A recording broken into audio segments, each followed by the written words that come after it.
The nurses were already turning the little boy's hospital bed away when Noluthando pushed through the crowded Johannesburg clinic with tears in her eyes and a crumpled $10 note shaking in her hand. Wealthy people had passed by all morning, pretending not to hear the child's desperate cries. His mother was kneeling on the cold floor, begging strangers for help. "I only have this," Noluthando whispered. The room fell silent when she placed her last money into the nurse's hand.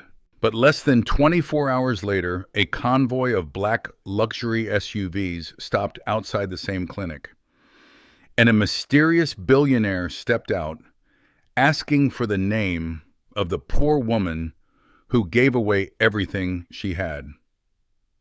Before we continue, tell me where you're watching from and what time it is in your country right now. And if stories of kindness, justice, and hope touch your heart, don't forget to subscribe for more emotional journeys like this one. Every morning before sunrise, Noluthando Khumalo carried her wooden fruit crate through the crowded streets of Johannesburg while most of the city was still asleep. The cold air bit through her thin sweater as taxi drivers shouted for passengers near the rank. Minibus engines rattled violently. Street vendors unfolded metal tables beneath flickering streetlights. Somewhere in the distance, a church choir practiced soft hymns that floated through the gray dawn like fragile hope. Noluthando walked carefully between puddles, left from the previous night's rain, balancing bananas, oranges, and bruised apples inside the crate pressed against her chest. Her sandals were worn so thin that the rough pavement scraped the bottoms of her feet. But she never complained. At only 26 years old, hardship had already shaped her into someone older. Both of her parents had died within 2 years of each other when she was still a teenager. Her father, Themba, had worked construction until a collapsing scaffold crushed his spine. Her mother, Zadwa, spent years caring for him before cancer slowly consumed her strength too. After the funerals, relatives disappeared one by one. Promises disappeared too. An aunt allowed Noluthando to stay for several months in Soweto, but eventually began treating her like unpaid labor instead of family. Noluthando quietly left before bitterness destroyed the last dignity she had left. Since then, survival had become her full-time occupation.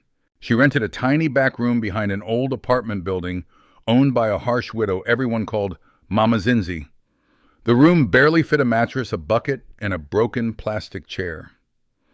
During storms, rainwater leaked through the roof and soaked the blanket Noluthando slept under. Still every morning she woke before the sun. Still every morning she prayed. And every morning she smiled at strangers as if life had not already taken almost everything from her. Morning Cece called an elderly newspaper seller as she approached the taxi rank. Morning Baba Noluthando answered warmly. The old man coughed heavily into his scarf. Noluthando paused, reached into her small bag, and handed him one of her best oranges. "You need this more than I do." The man frowned. "You sell fruit for money, child. Stop giving it away." But Noluthando only smiled softly before continuing toward her usual corner near the busy pavement. She arranged the fruit carefully in neat rows. Presentation mattered. People trusted clean displays. The first customers came quickly, office workers rushing toward buses, exhausted mothers carrying children, security guards finishing night shifts. Most ignored her. Some bargained aggressively over coins so small they barely mattered. By midday, the harsh African sun burned down over the city. Noluthando wiped sweat from her forehead and counted her earnings quietly. Not enough. Again. Her stomach cramped from hunger, but she ignored it. Nearby, two teenage boys circled another street vendor like vultures. Noluthando recognized them immediately. Everyone near the taxi rank did.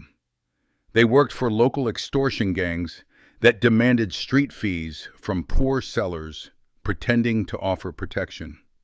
Protection from what? Usually from themselves. One of the boys pointed toward Noluthando's stall. Her chest tightened instantly. "Ah, fruit girl," the taller boy sneered as they approached. "You're late this week." "I paid 3 days ago," Noluthando replied carefully. The shorter one kicked lightly at her crate. "And today, you pay again." "I barely sold anything." "That sounds like your problem." Several nearby vendors looked away immediately. Nobody wanted trouble. Noluthando's fingers tightened around the edge of her table. "If I give you money," she whispered, "I won't have enough for rent." The taller boy leaned closer. His breath smelled like alcohol. "You think we care?" Before she could answer, he grabbed 2 oranges and shoved them into his pocket. The other boy swept several bananas off the crate and laughed when they rolled across the dirty pavement. "Please, Noluthando," begged softly. "Those are for selling." One banana was crushed beneath a passing shoe. People kept walking. Nobody stopped. Nobody ever stopped. The taller boy extended his hand impatiently. "Money." With trembling fingers, Noluthando opened the small cloth purse tied beneath her skirt. Inside were folded notes she had spent all week collecting.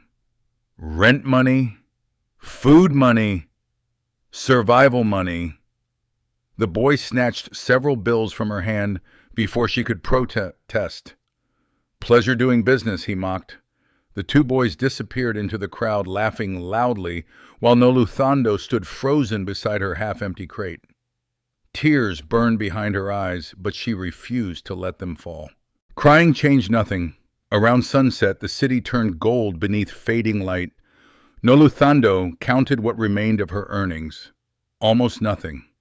She packed her bruised fruit slowly, while vendors around her closed for the night. Her shoulders ached from exhaustion. Hunger made her dizzy. But before leaving, she noticed a small child sitting alone beside a broken bench near the taxi rank. The little girl could not have been older than 6. She wore an oversized school sweater with holes near the sleeves. Dust covered her legs. Her eyes were fixed silently on the fruit inside Noluthando's crate. Noluthando approached carefully. "Where is your mother?" The child pointed vaguely toward the road. "Working." "When did you last eat?" The little girl lowered her eyes without answering. Noluthando swallowed hard. Slowly she reached into her crate and pulled out 2 bananas and an apple, some of the only decent fruit she had left. The child stared in disbelief. "For me?" "Yes." The little girl grabbed the fruit, immediately eating so quickly it almost hurt to watch. Noluthando smiled faintly despite the emptiness clawing inside her own stomach. Then her phone buzzed violently inside her pocket. Mama Zinzi. Fear instantly replaced warmth. Noluthando answered carefully. "Mama." "Where is my rent?" the older woman snapped without greeting. "I was robbed again at the taxi rank. Please, just give me until Friday." "You said Friday last week." "I know, but—" "No more excuses," Mama Zinzi shouted. "If you don't pay by tomorrow night, your things will be outside." The call ended. Noluthando stood silently beside the road while traffic roared around her. The little girl nearby continued eating fruit with desperate gratitude. For a moment, Noluthando looked up at the darkening Johannesburg skyline glowing with wealth she could barely imagine. Tall glass buildings shimmered in the distance, while she wondered whether people inside them even noticed the suffering below. Then she lifted her empty crate again and slowly began the long walk home beneath the cold evening wind. She did not know it yet, but her life was already moving toward the moment that would change everything. The next morning began with rain. Cold water dripped through the cracks in Noluthando's ceiling long before sunrise, splashing onto the thin blanket wrapped around her body. She opened her eyes slowly to the sound of thunder rolling above Johannesburg. For several seconds, she simply stared upward in silence. Her stomach hurt. Not the sharp pain of sickness, but the deep, hollow ache of hunger that had become familiar over the years. She sat up carefully on the mattress and checked the small cloth purse hidden beneath her pillow. $10. That was all she had left in the world. One folded note. It was supposed to pay part of her rent before Mama Zinzi exploded again. If she used it carefully, maybe she could also buy bread for 2 days. Maybe. Noluthando closed her eyes briefly before whispering her usual morning prayer. God, please help me survive today. Outside rain hammered against rusted rooftops, while the township slowly woke to another difficult morning. By 7 o'clock, Noluthando was already walking toward the taxi rank, carrying her fruit crate beneath a torn umbrella. The streets smelled of wet dust smoke and diesel fuel. Vendors shouted over one another while passengers rushed between puddles. But business was terrible. Rain always made people impatient. Few stopped to buy fruit. Hours passed. By midday, Noluthando had sold almost nothing. She sat quietly beneath a leaking awning, rubbing warmth into her fingers, while watching people hurry past in expensive coats and polished shoes. Some laughed into phones worth more than everything she owned. Others refused even to look at her. Around early afternoon, thunder shook the city again. Then she heard crying. At first, the sound disappeared beneath traffic noise and shouting drivers. But seconds later, she heard it again. Desperate. Broken. Noluthando turned toward the nearby clinic across the road. A young woman was kneeling near the entrance with a little boy limp against her chest.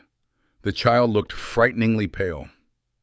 Rain soaked the woman's clothes completely while she pleaded with the receptionist standing inside the doorway. Please, please, help my son. The receptionist barely looked up. You need payment first. He can't breathe properly.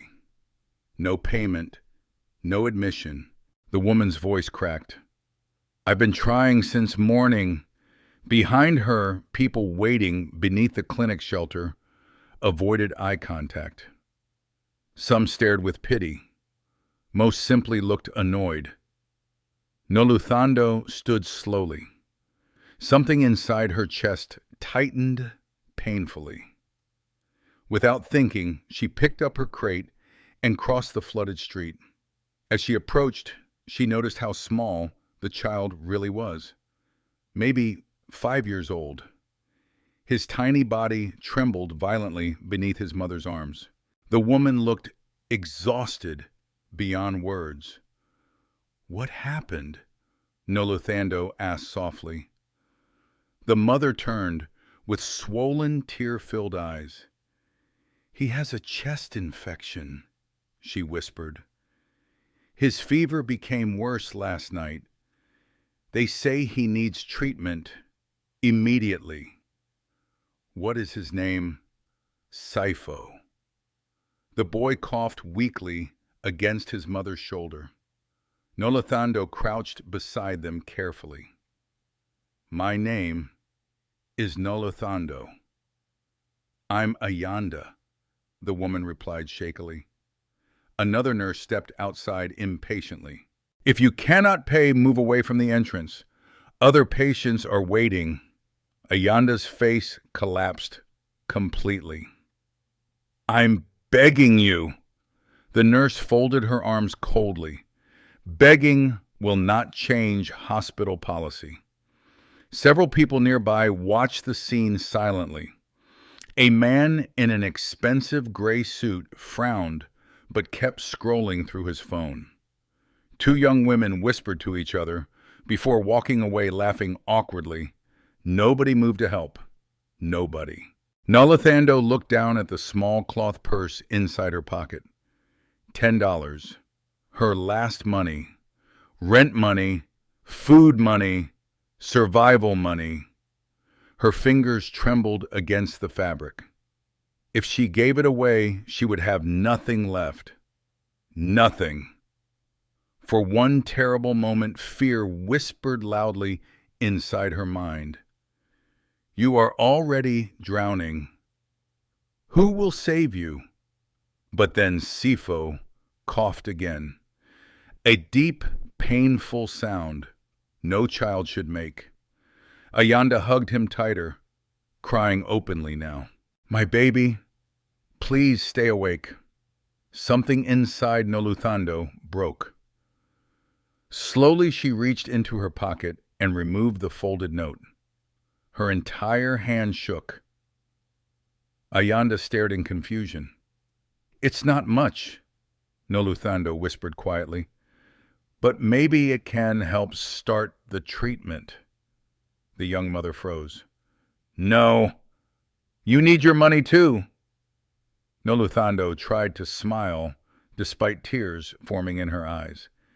He needs it more. The nurse quickly grabbed the money once she saw it. Fine. Bring the child inside. Ayanda gasped softly in disbelief. For several seconds, she could not speak at all. Then suddenly, she grabbed Noluthando's hands tightly. Why would you do this for us? Noluthando looked at little Sifo's weak face. Because someone should. The clinic doors closed behind Ayanda and the nurses moments later. And just like that, Noluthando was alone again in the rain. She stood outside staring at her now empty hands while cold wind pushed against her soaked sweater. Her stomach cramped harder than before. She had nothing left, not even bus fare home. Still strangely, she did not regret it. Not yet.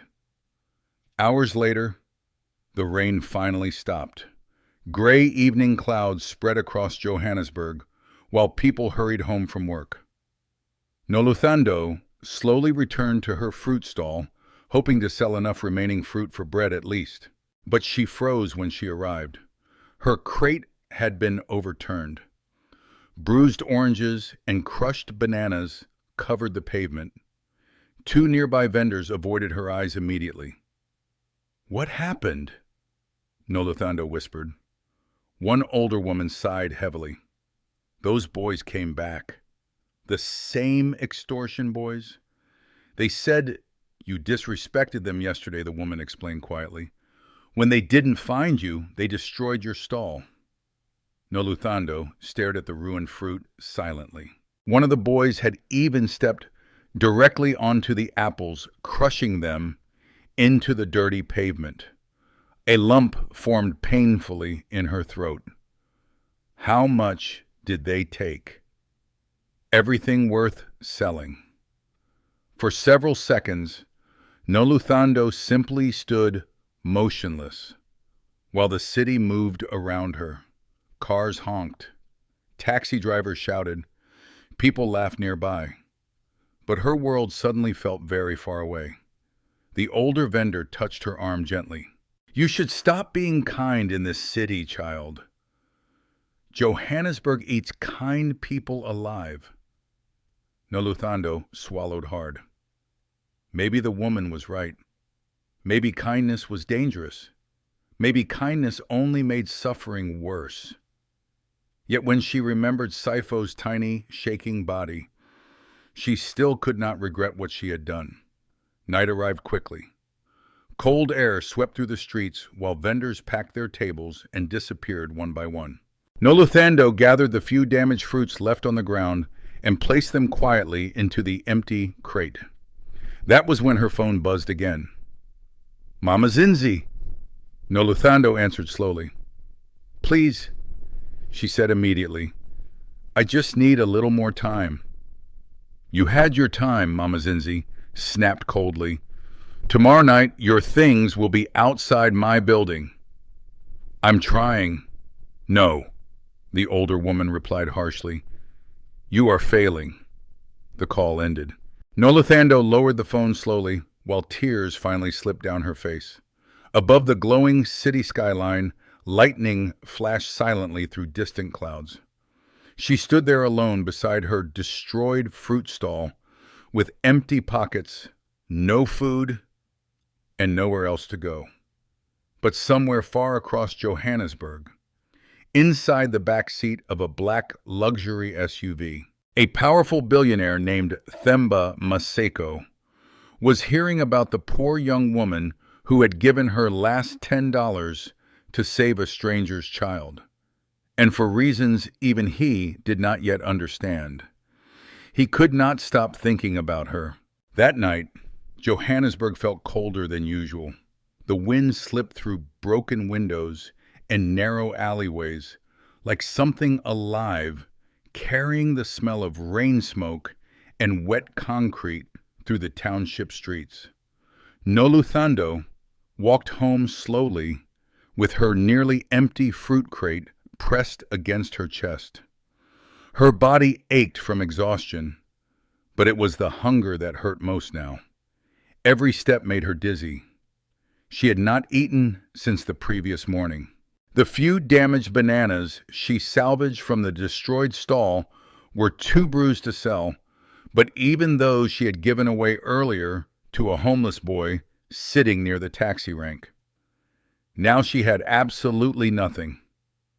As she approached Mama Zinzi's building, her heartbeat began to quicken. The old woman's apartment stood behind a rusted metal gate with peeling paint and cracked walls stained by years of rainwater. The hallway lights barely worked. Loud arguing echoed from one of the upstairs rooms, while a baby cried somewhere in the distance. Noluthando climbed the stairs carefully. Maybe Mama Zinzi would allow one more week. Maybe mercy still existed somewhere. But the moment Noluthando reached the corridor, her stomach dropped. Her belongings were already outside.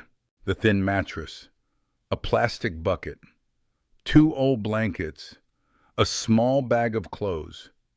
Everything she owned had been dumped beside the staircase like garbage. Mama Zinzi stood in the doorway with folded arms and an expression harder than stone. "You said tomorrow," Noluthando whispered weakly. "I changed my mind. Please. I can still pay something soon." With what Mama Zinzi snapped. "Your kindness." Several neighbors peeked through half-open doors nearby, pretending not to watch. Noluthando lowered her eyes in humiliation. "I just need a little more time." Mama Zinzi laughed bitterly. "You poor people always say the same thing." The words struck deeper than Noluthando expected. Not because they were cruel, because they were spoken like truth. "I work every day," Noluthando said softly. "Oh. And yet you are still useless," Mama Zinzi replied coldly. "Do you know what people say about you downstairs? They say you gave your last money to strangers while you cannot even feed yourself." One of the neighbors chuckled quietly behind a door. Another voice whispered, "She thinks she's a saint." Heat rushed into Noluthando's face. Mama Zinzi pointed toward the stairs. "You want my advice? Stop saving people who will never save you." Then she slammed the door shut. The loud bang echoed through the hallway. For several seconds, Noluthando simply stood there, staring at the chipped paint on the closed door, while shame burned inside her chest. Nobody came to help her gather her things. Nobody spoke kindly. Eventually, she crouched silently beside her mattress and folded the blankets with trembling hands. Tears dripped quietly onto the fabric. Not loud crying, not dramatic sobbing. Just silent tears from someone too exhausted to break apart properly anymore. Outside night deepened over Johannesburg. Cars passed below the building while music blasted from nearby taverns. Somewhere farther away, police sirens screamed briefly through the darkness. Noluthando carried her belongings downstairs piece by piece. She did not know where to go. The only person she could think of was an elderly churchwoman named Gogo Thandi, who sometimes gave food to struggling vendors near the taxi rank.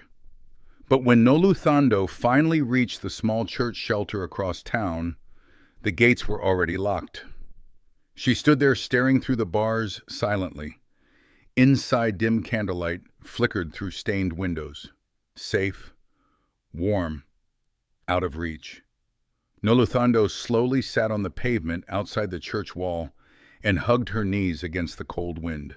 Her body trembled violently now, not only from temperature, from fear. For the first time in many years, she truly had nowhere left to go. Hours passed. The city became quieter after midnight. A stray dog wandered near overflowing trash bins across the street. Taxi headlights flashed occasionally through the darkness. Noluthando leaned her head against the wall and closed her eyes. Then footsteps approached. She immediately sat upright nervously. 3 young women walked past, laughing loudly, carrying takeout boxes and shopping bags from a nearby mall. Their clothes were expensive, bright clean. One of them noticed Noluthando instantly. "Oh my God," she muttered. Another woman glanced over dismissively. Probably another homeless addict. Noluthando lowered her eyes. The first woman paused briefly. "Wait, aren't you the girl from the clinic?" The others looked closer. Oh, one laughed suddenly. "The one who donated her last money." "Foolish girl," another mocked. "Now look at her." They laughed together before continuing down the street.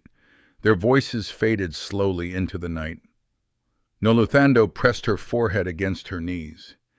Every cruel word seemed to replay inside her mind endlessly. Why did you help strangers? Why give away your last money? Why choose suffering? She wished her mother were alive.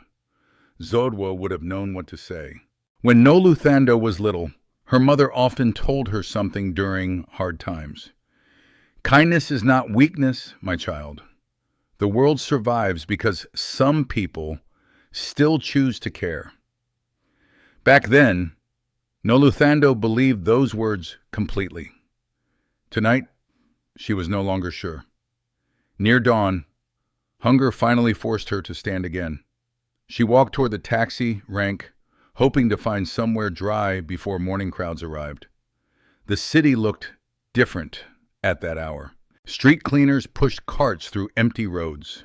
Smoke rose from roadside fires where homeless men warmed their hands. Delivery trucks rumbled past luxury buildings, still glowing with lights high above the streets. The contrast always hurt to see. So much wealth, so much suffering, existing side by side. As Noluthando approached the market area, she noticed an old man struggling beside an overloaded cart filled with scrap metal. One wheel had become stuck in a pothole flooded with dirty water. People walked around him without stopping. The old man grunted in frustration, trying unsuccessfully to pull the cart free. Noluthando hesitated only briefly. Then she placed her own bag down and rushed forward. "Let me help you." The man looked surprised. Together they pushed the heavy cart until the wheel finally jerked free from the hole. "Thank you." The old man breathed heavily. Noluthando nodded weakly. Before leaving, The old man studied her carefully. "You look hungry." She forced a small smile. "I'm all right." But her body betrayed her at that exact moment.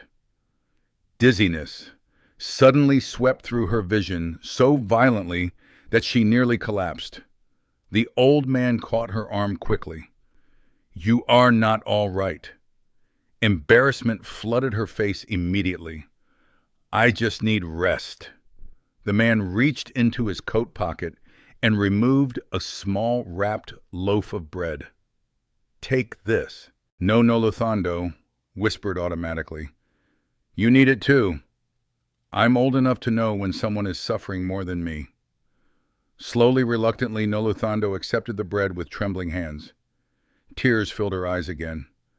Not because of the bread itself, because after so much cruelty, one small act of kindness suddenly felt unbearable. The old man smiled gently before pushing his cart away through the awakening streets. Noluthando watched him disappear into the morning fog. Then she looked down at the loaf in her hands. For the first time in days, she allowed herself to believe she might survive another night. But unknown to her, inside a luxury office tower across Johannesburg, Themba Maseko was already reading a detailed report about the homeless fruit seller named Noluthando Khumalo. And with every new detail he uncovered, the more deeply disturbed he became. Themba Maseko rarely lost sleep over other people's problems. For nearly 20 years, he had built one of South Africa's largest private healthcare empires through discipline, ruthless intelligence, and emotional distance. Newspapers called him the Lion of Johannesburg because competitors feared him and investors trusted him. But none of those articles mentioned the exhaustion behind his eyes or the silence inside his mansion. At 48 years old, Themba possessed almost everything money could buy: luxury penthouses, international business contracts, black armored SUVs, private doctors, security teams. Yet every evening he returned to empty rooms.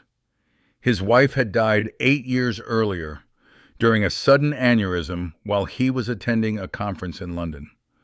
By the time his plane landed back in Johannesburg, she was already gone. Since then, work had become his only escape. Business numbers felt easier than grief. Spreadsheets demanded less from him than people did. But something about the report lying open across his office desk disturbed him deeply. Especially the photograph paper-clipped to the front. A young woman standing beside a damaged fruit crate. Thin shoulders, worn clothes, tired eyes, yet somehow still smiling gently at a child outside a clinic. Noluthando Khumalo. Themba leaned back slowly inside his leather chair, while rain tapped softly against the enormous glass windows overlooking Johannesburg's skyline. "She gave away her last money?" he asked quietly. Across the office, his assistant Victor nodded. "Yes, sir." "How much?" $10. Themba frowned faintly. $10 is nothing. Victor hesitated. "For her, sir, it was everything." Silence filled the office. Themba looked down again at the report. Female, 26, street fruit vendor, no criminal history, no family support, recently evicted. The details became worse with every page. "She has no home now?" Themba asked. "Not currently." "And she still helped strangers?" Victor folded his hands carefully. "Apparently this is not unusual behavior for her." Themba looked up sharply. "What does that mean?" Victor opened another folder. Several vendors near the taxi rank described her as someone who regularly shares food, gives away fruit to children, and helps elderly people despite her own poverty. Themba stared silently at the city lights beyond the glass walls. He could not understand it. Years in business had taught him a painful lesson: most people protected themselves first. Wealthy executives betrayed lifelong friends over contracts. Family members fought viciously over inheritance. Even charities often hid corruption beneath polished public images. Yet somehow, a homeless fruit seller with nothing still chose kindness. It made no sense. Victor cleared his throat carefully. "There is something else, sir." Themba glanced toward him. "The extortion gangs operating near the taxi rank. What about them? They have been targeting informal vendors for months, especially women." Themba's jaw tightened slightly. "And the police?" Victor gave a humorless smile. "Some officers are being paid to ignore it." Themba stood slowly from his chair and walked toward the giant windows overlooking the city. Below him, Johannesburg glowed with wealth and ambition. Luxury towers, corporate offices, expensive restaurants. Yet somewhere beneath those shining lights, people like Noluthando struggled simply to survive the night. For the first time in years, Themba felt something dangerously close to shame. Not because poverty existed, because he had stopped noticing it. "Find out where she is staying," he ordered quietly. Victor hesitated again. "She may not accept help easily." "I didn't ask whether she would accept it." But even as the words left his mouth, Themba knew something felt wrong. Money solved problems. That was the rule he had built his entire life upon. Yet deep inside, he suspected Noluthando's suffering could not simply be erased with cash handed through assistance. There was something else here, something unsettling, something human. Meanwhile, across the city, Noluthando sat beneath a small market shelter, eating tiny pieces of the bread the old man had given her earlier that morning. She forced herself to eat slowly. If she finished too quickly, the hunger would return immediately. Nearby vendors were already opening stalls for the day, while taxis crowded the roads with noise and smoke. Noluthando barely slept the previous night. Every part of her body hurt. Yet she still arrived early to help an elderly vegetable seller named Mama Busisiwe unload heavy baskets from a truck. "You should rest," the older woman scolded gently. "I'm all right." "You are too thin to keep saying that." Noluthando smiled faintly, but continued lifting crates. Mama Busisiwe watched her carefully.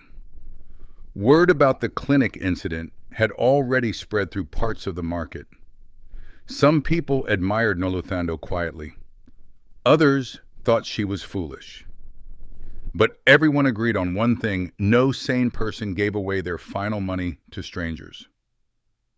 Around mid-morning, Noluthando noticed two men in expensive suits standing near the taxi rank, watching the vendors carefully. Their polished shoes and clean jackets immediately made them look out of place. One of the men pointed subtly toward Noluthando. Her stomach tightened instantly. Debt collectors? Police? She quickly lowered her head and focused on sorting bruised apples. The men approached slowly. "Excuse me?" one said politely. "Are you Noluthando Khumalo?" Fear flickered across her face. "Yes." The taller man offered a business card. "We represent Maseko Healthcare Group." Noluthando blinked in confusion. The company name sounded familiar. Large hospitals, private clinics, advertisements on billboards. "We heard about what you did for the child at Hillbrow Clinic," the man continued. "Our employer wishes to help you." Immediately, nearby vendors stopped pretending not to listen. Noluthando stared at the card without taking it. Why? The men exchanged quick glances. Our employer values generosity. She swallowed carefully. I don't understand. We can arrange temporary accommodation, food, assistance, perhaps employment opportunities. The offer sounded unreal, too sudden, too easy. Yet something inside Noluthando immediately became cautious. Nothing in Johannesburg came without conditions. What does your employer want from me? Nothing. She looked directly into the man's eyes.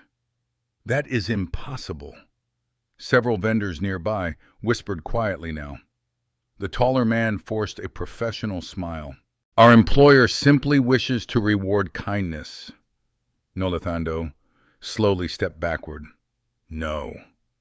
The men looked surprised. No, I didn't help that child for rewards. That's not what we mean. And I don't want charity because people suddenly feel sorry for me. The market fell silent around them. The shorter man frowned slightly. You are homeless. I know. You barely have food. I know that too. Then why refuse help? Noluthando looked down briefly before answering softly. Because pity disappears quickly. The words hit harder than the men expected. For a moment, nobody spoke. Then Noluthando returned to arranging fruit, quietly signaling the conversation was finished. The suited men eventually walked away confused, while whispers exploded around the market. Mama Busisiwe stared at Noluthando in disbelief. You refused rich people offering help? Noluthando's hands trembled slightly as she sorted oranges. What if they only wanted to feel good about themselves for one day, she whispered. The older woman sighed deeply. Child, pride cannot feed you. Maybe she was right. But Noluthando still remembered too many moments when people offered kindness only to humiliate her later. Promises had sharp edges. Hope could become dangerous. Far across the city, Victor finished recounting the encounter inside Themba's office. The billionaire listened silently. She refused everything Themba asked. Yes, sir. A strange expression crossed Themba's face then. Not anger, respect. For the first time in many years, someone had rejected the power of his money completely. And somehow, that only made him more determined to understand her. 3 days after Noluthando gave away her last $10, the situation at Hillbrow Clinic became worse. Far worse. Sipho's fever had dropped briefly after the first treatment, giving Ayanda hope for the first time in weeks. But during the early hours of Thursday morning, the little boy suddenly stopped responding properly.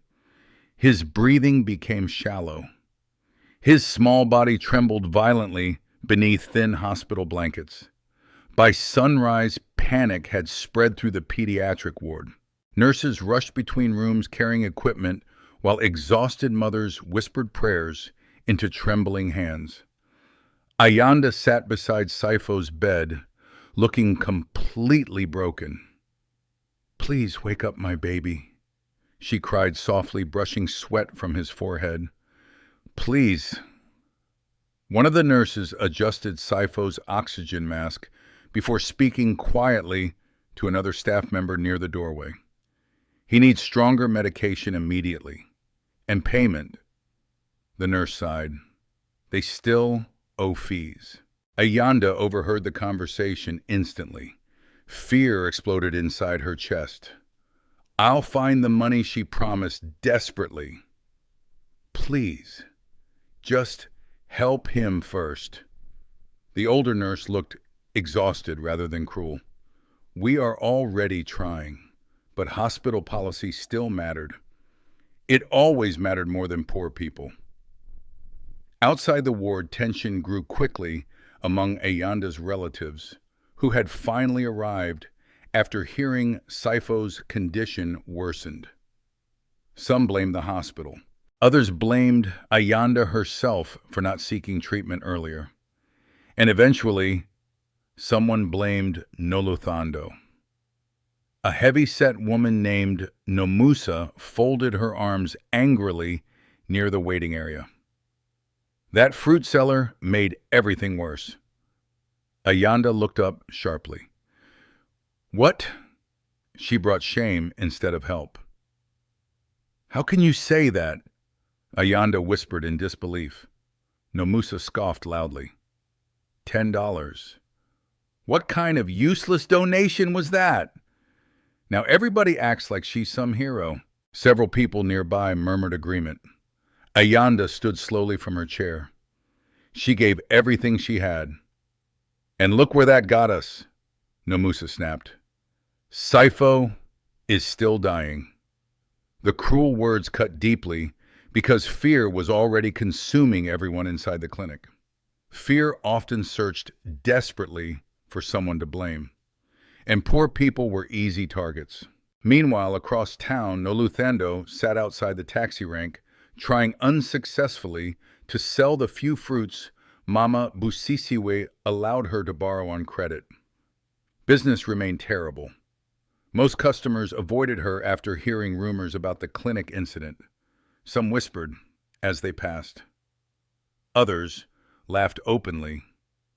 There goes the saint. She should donate herself next. People like her enjoy suffering.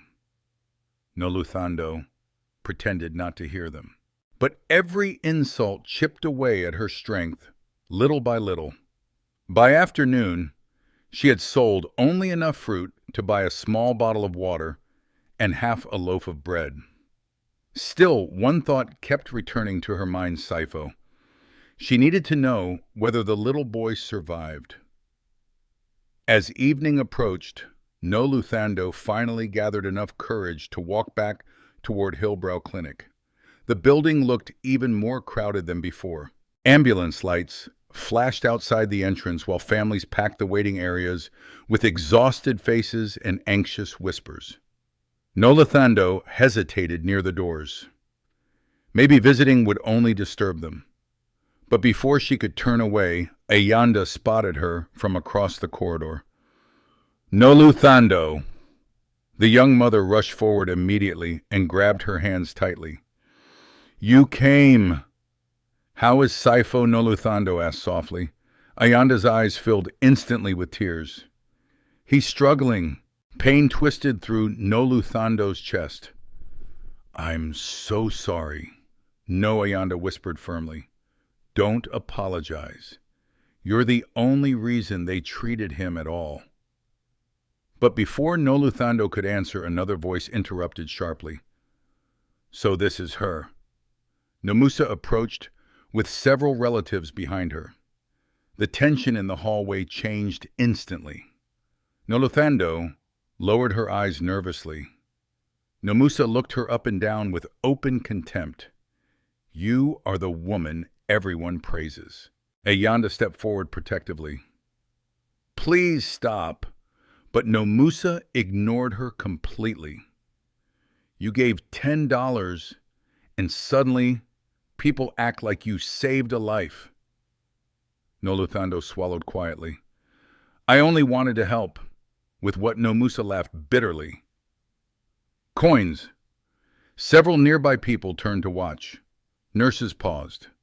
Patients listened openly now. Ayanda's face flushed with anger. She sacrificed more than anyone else. Nomusa pointed toward the ward dramatically. And the child is still suffering. The accusation struck Noluthando harder than she expected. For one terrible second, doubt pierced through her heart. What if the woman was right? What if her sacrifice changed nothing? The hallway grew louder as more relatives joined the argument. One man shook his head dismissively. Poor people love pretending to be saviors. Another woman muttered, if she really cared, she would have found real money. Noluthando's fingers trembled beside her torn sweater. Humiliation spread through her body like fire. She should leave, but her feet refused to move. Ayanda suddenly stepped between Noluthando and the crowd. Enough. The force in her voice shocked everyone silent. She helped my son when nobody else did. Nomusa crossed her arms stubbornly. And what difference did it make? Ayanda's face crumpled emotionally. It made a difference to me. Silence settled briefly through the corridor. Even the nurses stopped moving for a moment. Ayanda turned toward Noluthando, with tears running openly down her cheeks now. You saw us when everybody else looked away. Noluthando could barely breathe around the lump forming in her throat. But before the emotional moment could continue, alarm suddenly rang from inside Saifo's ward. A nurse rushed past them urgently. Move aside! Ayanda gasped in terror instantly. My son. Doctors hurried into the room while machines began beeping rapidly behind the closed doors. The entire hallway erupted into panic again. Ayanda collapsed against the wall, crying uncontrollably. Nomusa's face lost its anger, immediately replaced by fear. Noluthando stood frozen beside them while helplessness crushed her chest. Through the small glass window, she caught a glimpse of Saifo lying motionless beneath bright hospital lights, while doctors fought desperately around him. The sight nearly broke her. Without thinking, Noluthando quietly stepped backward out of the hallway. Then another step, then another, until finally she turned and walked quickly toward the clinic exit. Nobody stopped her. Outside, cold evening air struck her face sharply. Traffic roared through Johannesburg, while neon signs flickered against the darkening sky. Noluthando sat alone on the clinic steps and buried her face in trembling hands. For the first time since giving away the money, she cried openly. Not because she regretted helping Saifo, but because the world somehow made kindness feel small, foolish, and powerless. Nearby, two women exiting the clinic recognized her immediately. That's the fruit seller, the one they were shouting at. Yes. One woman shook her head coldly. Poor people should focus on surviving, not playing heroes. They walked away, laughing softly. Noluthando remained motionless on the steps long after they disappeared. Above her, hospital windows glowed against the Johannesburg night. Inside one of those rooms, a little boy fought for his life. And somewhere not far away, inside another black luxury SUV moving silently through the city, Themba Maseko was on his way to Hillbrow Clinic personally for the very first time. Themba Maseko did not enter Hillbrow Clinic through the front entrance. Men like him rarely did. Too many people recognized his face. Too many cameras followed him. Instead, his black SUV stopped quietly near the underground parking area shortly after 9 that evening. Security guards immediately straightened when they saw him step out, wearing a dark overcoat and simple black cap pulled low over his eyes.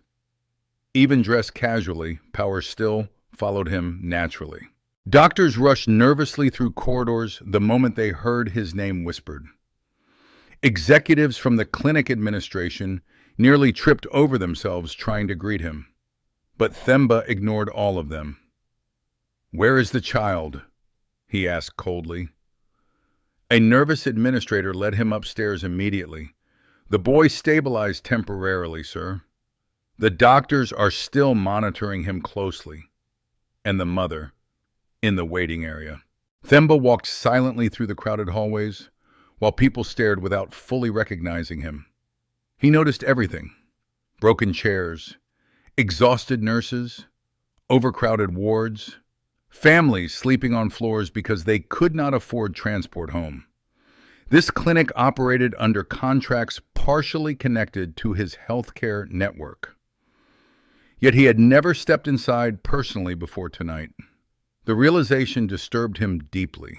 When he finally reached Sifo's ward, Ayanda was sitting outside the room alone, with swollen eyes and trembling hands, wrapped around a paper cup of untouched tea.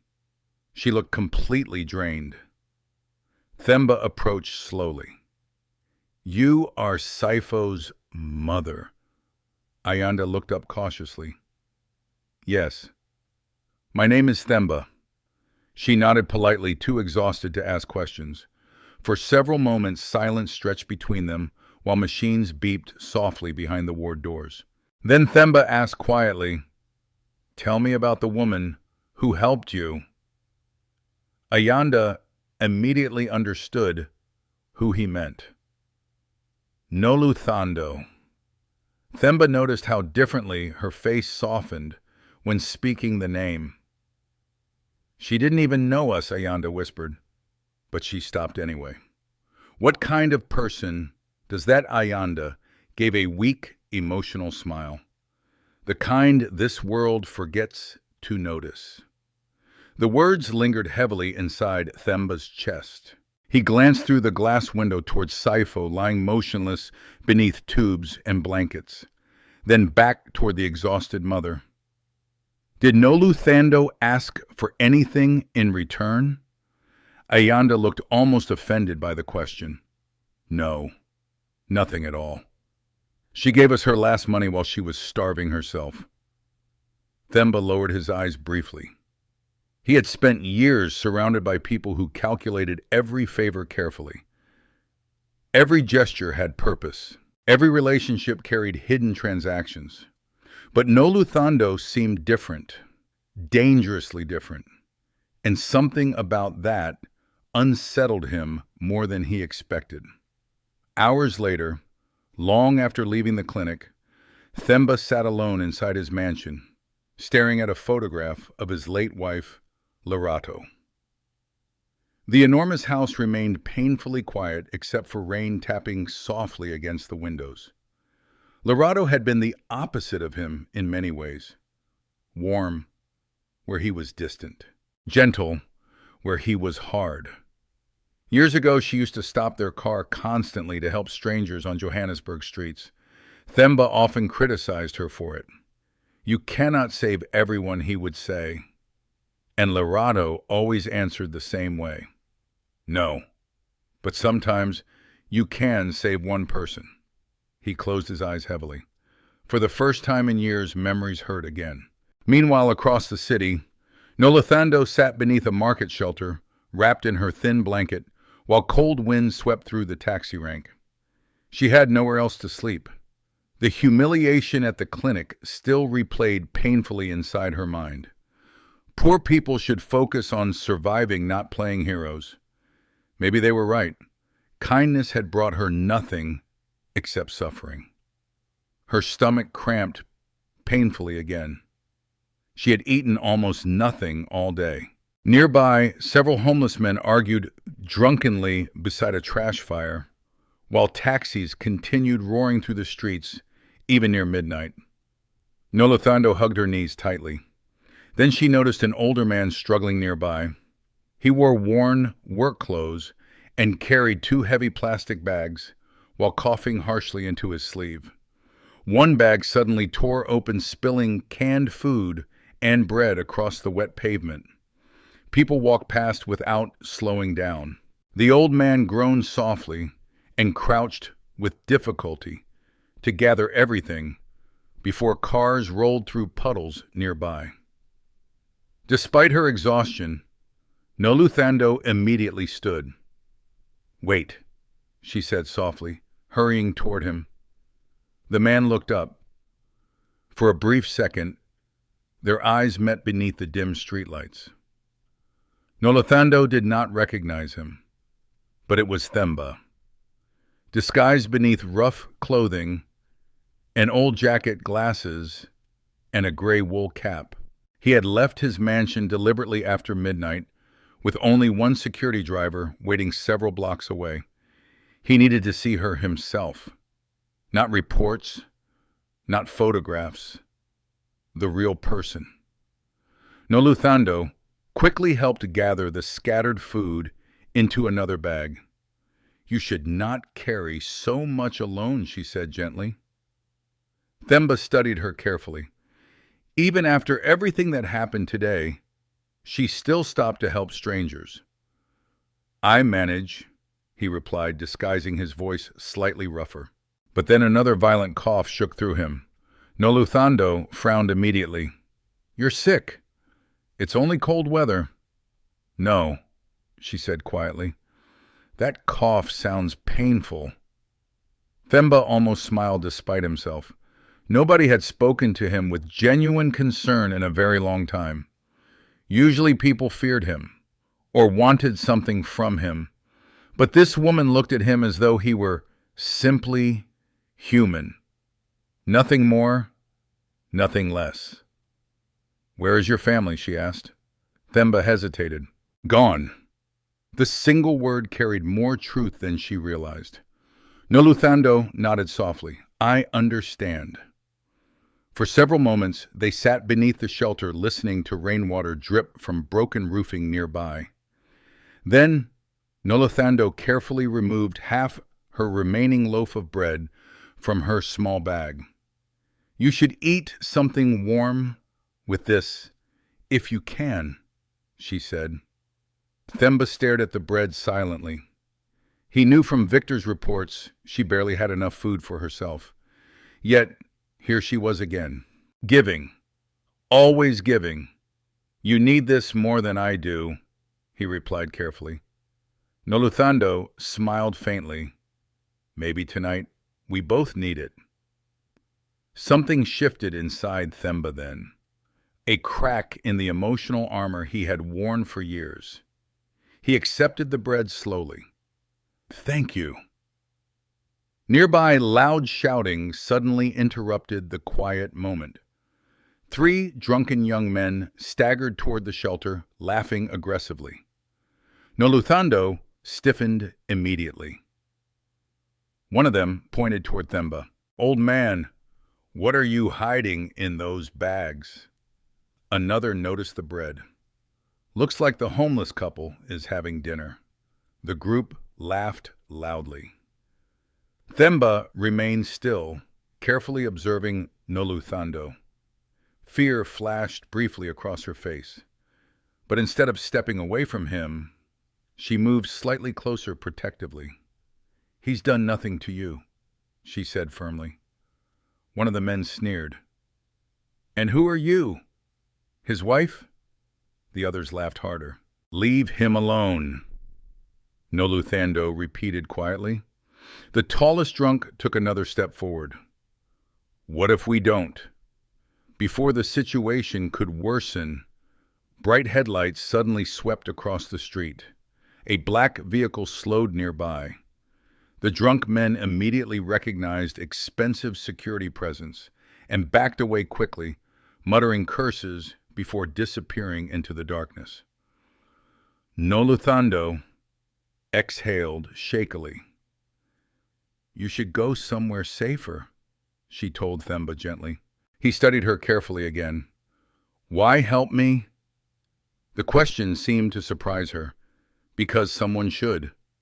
The exact same words Ayanda used earlier. Themba felt them hit deep inside his chest. For several seconds, neither spoke. Then finally, he stood slowly, holding the plastic bags. "What is your name?" he asked. "Noluthando?" He nodded once. "My name is Samuel," he lied quietly. Noluthando smiled tiredly. "Good night, Samuel." As Themba walked away toward the waiting black vehicle, hidden farther down the road, he glanced back one final time. Noluthando was already sitting alone again, beneath the broken shelter, wrapping her thin blanket tighter against the freezing Johannesburg wind. And for the first time in many years, Themba Maseko felt ashamed of how much he had, while someone with nothing still carried more humanity than most powerful people he knew. The coldest night of the year arrived without warning. By late evening, freezing rain swept across Johannesburg, while violent winds rattled market roofs and sent loose papers flying through the streets. Vendors closed early. Taxi drivers shouted angrily through traffic jams caused by flooding near the city center. Under the broken shelter near the taxi rank, Noluthando curled tightly beneath her thin blanket, trying unsuccessfully to stay warm. Her body shook uncontrollably. The bread she shared with Samuel the previous night was long gone. Hunger had returned harder than before, twisting painfully through her stomach. But it was not only hunger haunting her tonight. It was fear. Fear that this was becoming permanent. Fear that the streets were slowly swallowing her life, piece by piece. Around midnight, thunder cracked violently overhead. Water began leaking through the shelter roof directly onto her blanket. Within minutes, everything she owned was soaked. Noluthando sat up quickly, coughing from the cold air. Nearby, several homeless men argued loudly over space beneath a drier section of roofing. One drunken man kicked another hard enough to start a fight.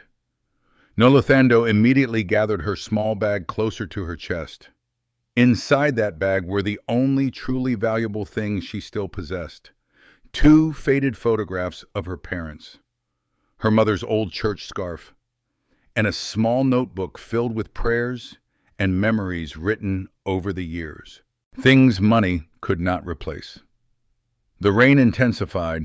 Finally realizing she could not remain there safely, Noluthando stood and hurried toward the nearby market alley, hoping to find shelter beneath one of the closed stalls. The wind nearly knocked her sideways. By the time she reached the market, she was completely drenched.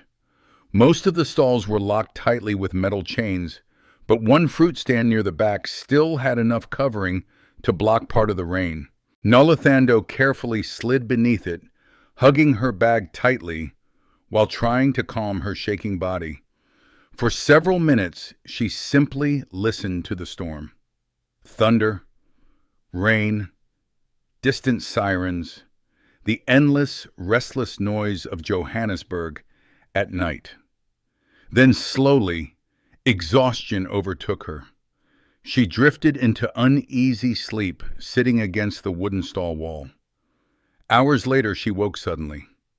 Something felt wrong. The storm had weakened, but pale gray dawn light now touched the edges of the market. Noluthando blinked in confusion. Her arms felt strangely empty. Panic exploded inside her instantly. Her bag was gone.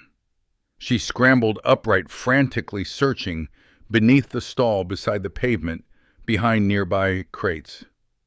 Nothing. No. No, no. Her voice cracked violently. The bag had contained everything. The photographs, the scarf, her memories. Noluthando stumbled through the market, desperately scanning every corner, while vendors slowly began arriving for morning business. "Did anyone see a bag?" she asked breathlessly. Most ignored her. One man shrugged dismissively. Another woman barely looked up from arranging vegetables. "Things disappear here every night. You don't understand," Noluthando whispered. "It had pictures of my parents." The woman sighed impatiently. "Sister, hungry people steal what they can." But those photographs were all she had left of them, the only images remaining after years of loss. Noluthando searched for nearly an hour until her legs finally weakened beneath her. She sank onto the wet pavement beside the empty stall and buried her face in trembling hands. This time the tears came harder. Not polite, silent tears, real grief. Because poverty did not only take comfort, it slowly stole memories too. Across town, Themba sat inside the back of his SUV reviewing documents before a morning board meeting when Victor received an urgent phone call. After listening briefly, Victor turned toward him carefully. She was robbed last night. Themba looked up sharply. What happened? Her bag was stolen while she slept near the market. Something dark crossed Themba's face instantly. Was she hurt? No. But apparently, the bag contained personal belongings from her parents. Silence filled the vehicle. Outside the tinted windows, wealthy executives hurried into skyscrapers, carrying coffee and briefcases, while traffic crawled through expensive business districts. Themba suddenly found the board meeting ahead unbearable. Numbers, profits, expansion contracts. Meanwhile, a homeless woman who had already lost everything was now mourning photographs. Cancel my morning meetings, he said abruptly. Victor blinked in surprise. Sir, find out where she is right now. Meanwhile, back at the market, Noluthando forced herself to stand again, despite the emptiness crushing her chest. She could not afford to collapse. Survival still demanded movement. Mama Busisiwe arrived shortly afterward, carrying vegetable baskets balanced expertly against her hip. The older woman immediately noticed Noluthando's face. What happened? When Noluthando explained about the stolen bag, Mama Busisiwe's expression softened deeply. Oh, child, they were the last pictures of my parents. The older woman embraced her gently despite the busy market around them. For several seconds, Noluthando nearly broke apart completely against the woman's shoulder. But then, angry voices interrupted nearby. Well, well. Noluthando stiffened instantly.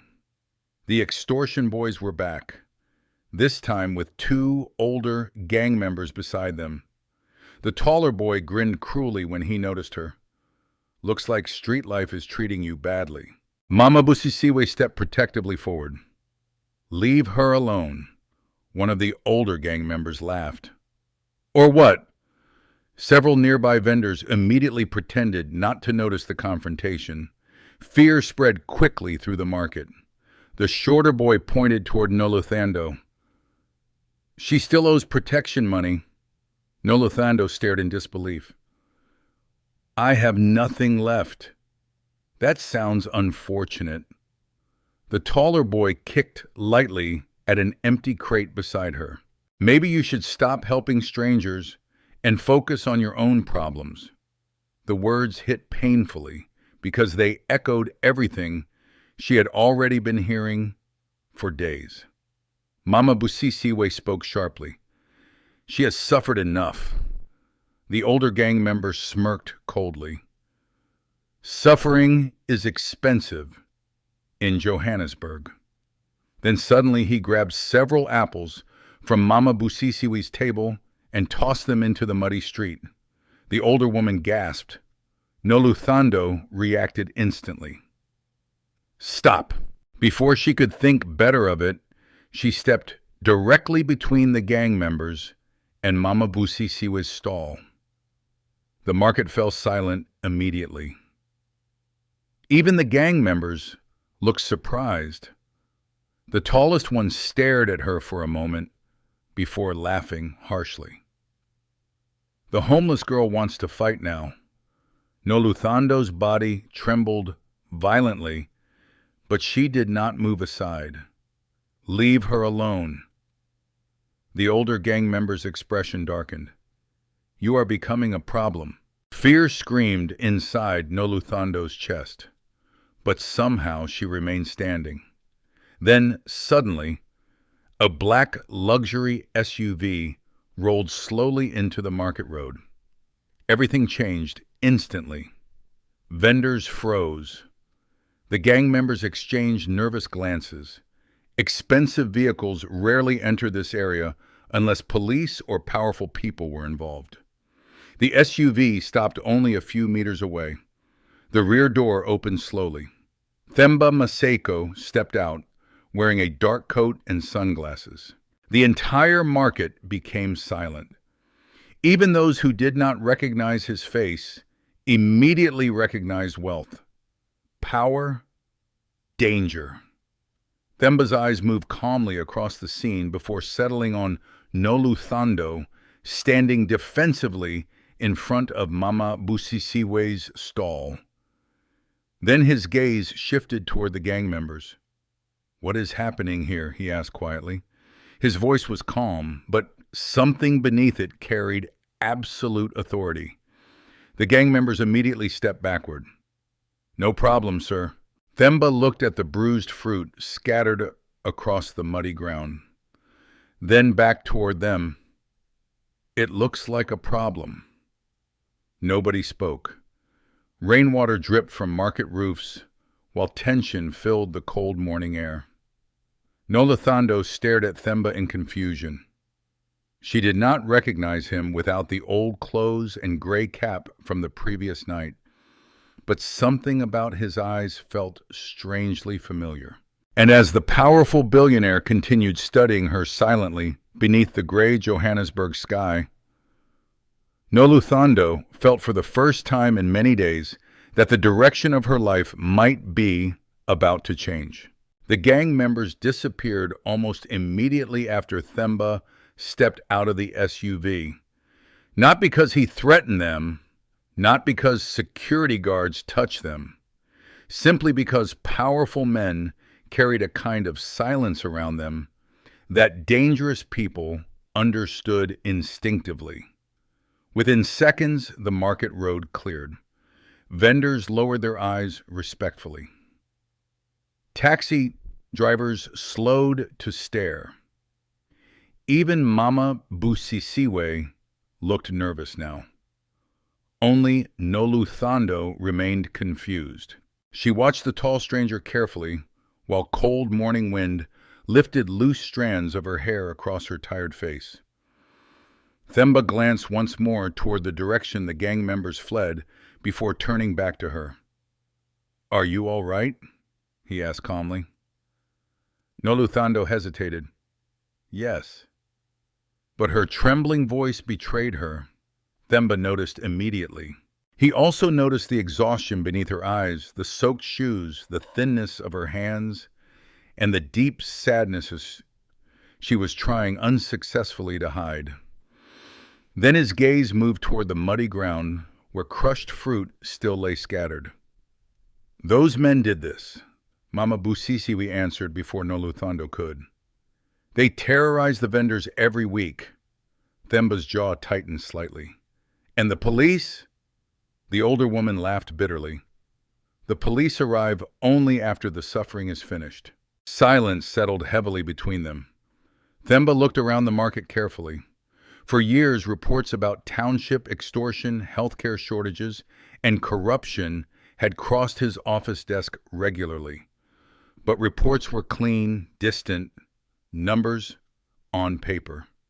Standing here now among exhausted vendors, leaking roofs, and frightened faces made everything feel uglier, more personal. Noluthando finally spoke quietly. "You don't need to stay here, sir." Themba looked back toward her. "You think I'm afraid?" "No," she answered honestly.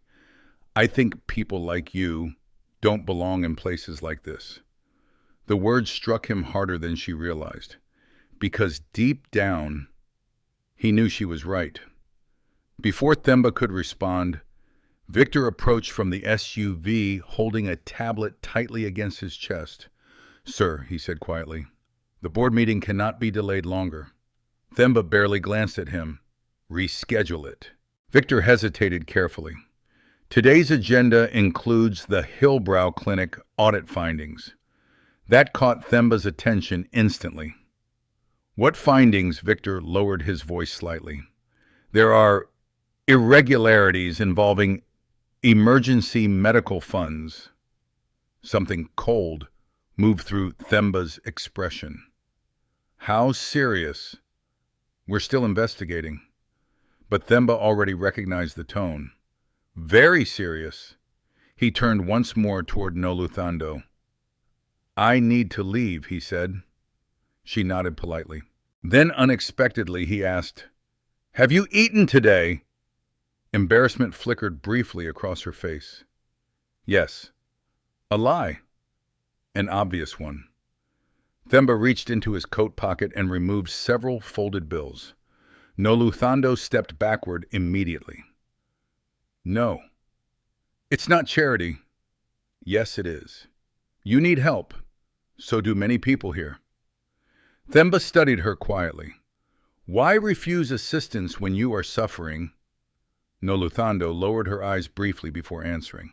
Because once people know you are desperate, they stop seeing you as human. The words silenced even Victor. For several seconds, Themba simply stared at her. Nobody spoke to him like this. Nobody challenged him without fear or greed attached. And somehow every conversation with her forced him to confront uncomfortable truths about himself. Finally, he lowered the money slowly. I understand, but the truth was, he did not. Not fully. Not yet. Minutes later, the black SUV disappeared into Johannesburg traffic, while Noluthando returned quietly to helping Mama Busisiwe clean the damaged stall. Yet her thoughts kept returning to the stranger. There was something strangely familiar about him, especially his eyes. Meanwhile, across the city, Themba arrived at Maseko Healthcare headquarters with a storm already building inside him. The corporate tower rose high above downtown Johannesburg, covered in glass and polished steel. Inside, executives hurried through spotless hallways, carrying expensive laptops and fresh coffee. Nobody here smelled hunger. Nobody here slept beneath leaking shelters. Inside the top-floor boardroom, senior administrators immediately stood when Themba entered, but one glance at his face silenced the usual polite greetings. Sit down, he ordered coldly. The atmosphere tightened instantly. Victor distributed investigation folders across the table, while Themba remained standing near the windows. Explain the Hillbrow Clinic situation, he said. One nervous executive adjusted his tie. There appear to be accounting inconsistencies involving emergency care allocations. Themba's eyes narrowed dangerously. Inconsistencies. Another executive cleared his throat. Some funds intended for low-income pediatric treatment may have been redirected temporarily. Redirected where? Silence. Themba slammed a folder onto the table hard enough to make several people jump. A child nearly died because treatment was delayed over payment. Nobody answered. Because everyone in the room suddenly understood something terrifying. This was no longer just about finances. It was personal now. Victor opened several documents carefully. Preliminary evidence suggests senior managers manipulated emergency assistance budgets over the last 3 years. Themba felt physically sick. How much money? The number that followed made the room feel colder. Millions. Millions stolen while poor families begged outside clinics. Themba turned away sharply toward the city skyline. Memories of Ayanda crying beside Saifo's hospital bed flashed painfully through his mind. Then Noluthando's voice echoed too. Someone should help. Shame crawled heavily through his chest.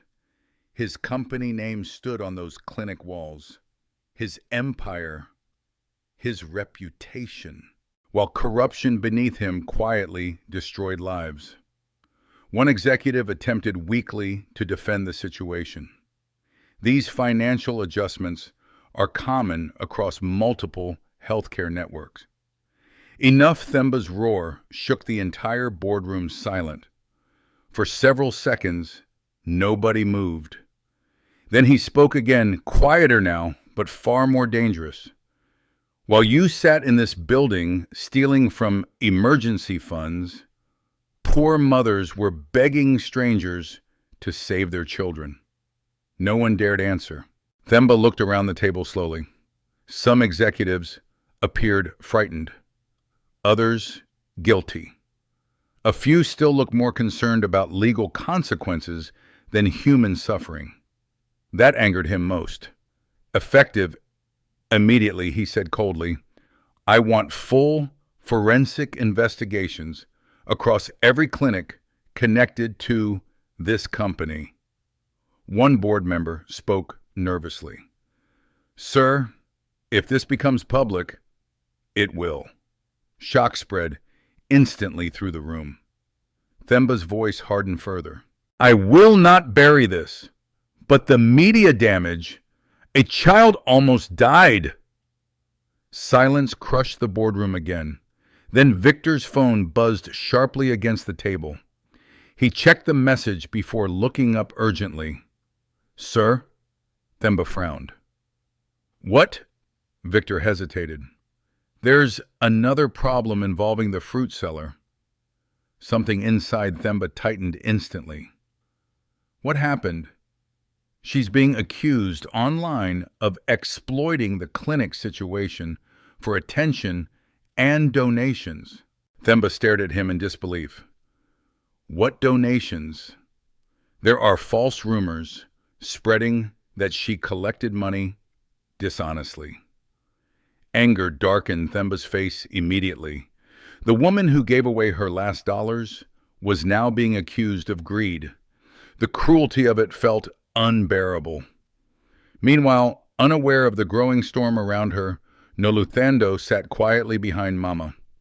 Busisiwe's stall, watching clouds gather again above Johannesburg.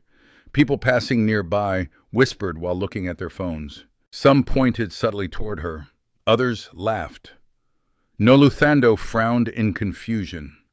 She did not yet know her name was already spreading across social media pages, filled with lies, mockery, and suspicion.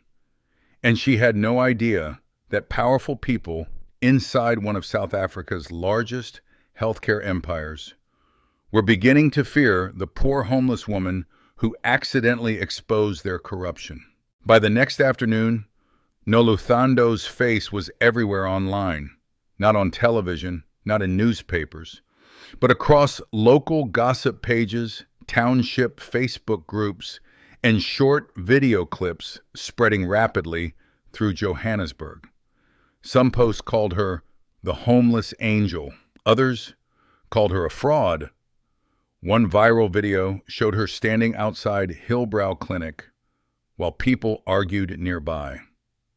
The clip was edited carefully to make her appear suspicious, almost manipulative. Text across the screen read, "Poor woman using sick child for attention." Another post falsely claimed she had secretly collected donation money from strangers. None of it was true, but truth traveled slowly. Humiliation traveled fast. Noluthando only discovered the rumors when two teenage girls approached Mama Busisiwe's stall, laughing while pointing phones toward her face. "That's her, the fake charity woman." One girl pretended to cry dramatically. "Please donate to me too."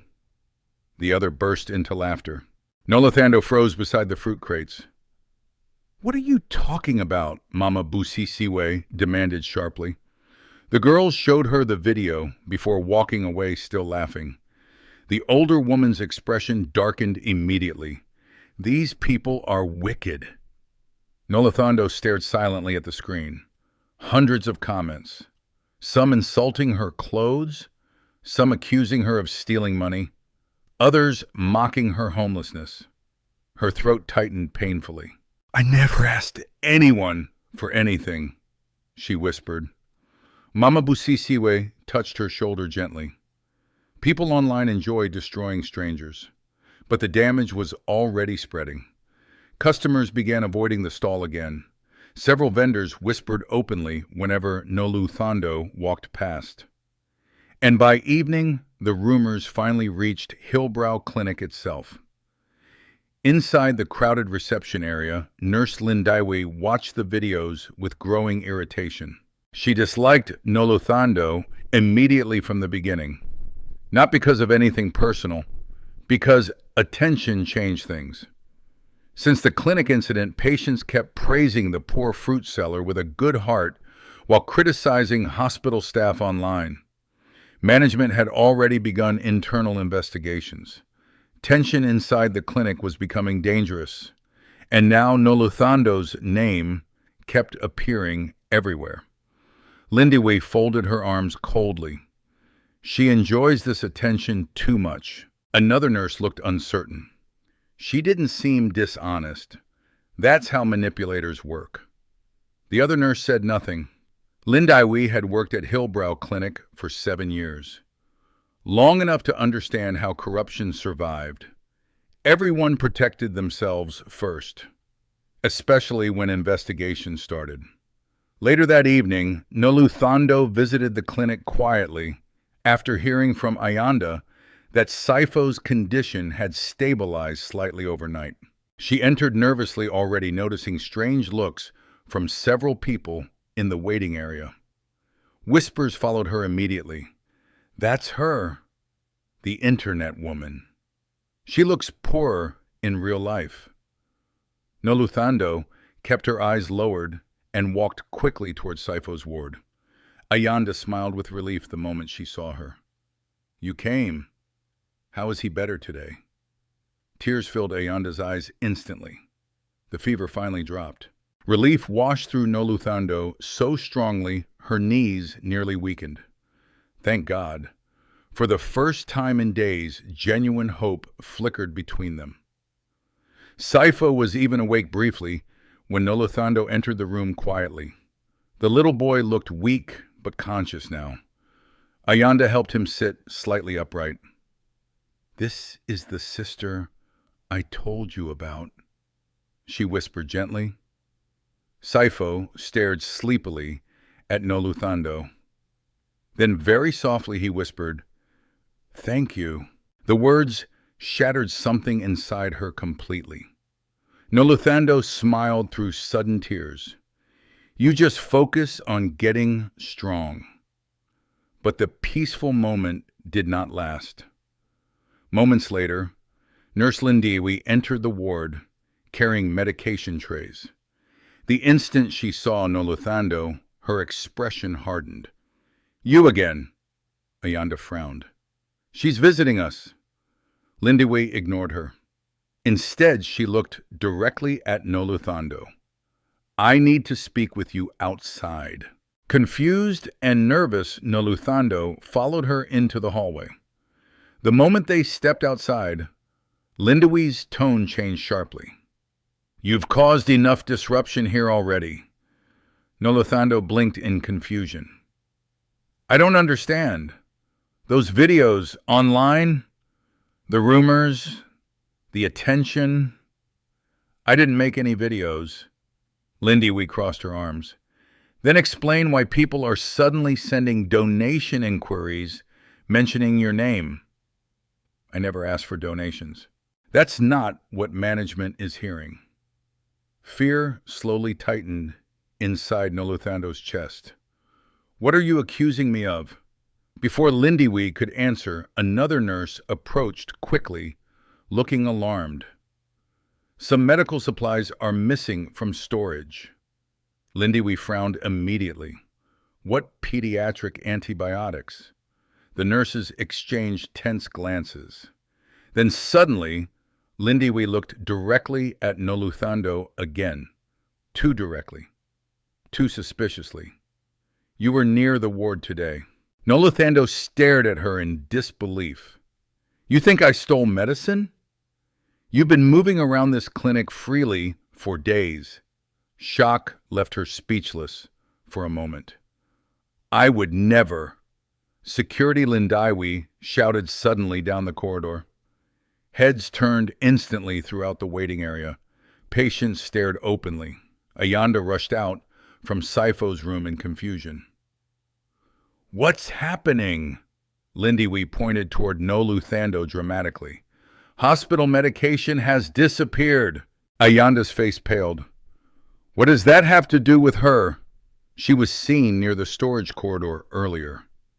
"That means nothing." Two security guards approached quickly while tension spread through the hallway. Noluthando's heart pounded violently now. "I didn't steal anything," but already people nearby were whispering again. The homeless woman I knew, something felt strange. Poor people always pretend innocence. Humiliation flooded through Noluthando like fire. "Not again. Please, not again." One security guard stepped closer. "We need to search your belongings."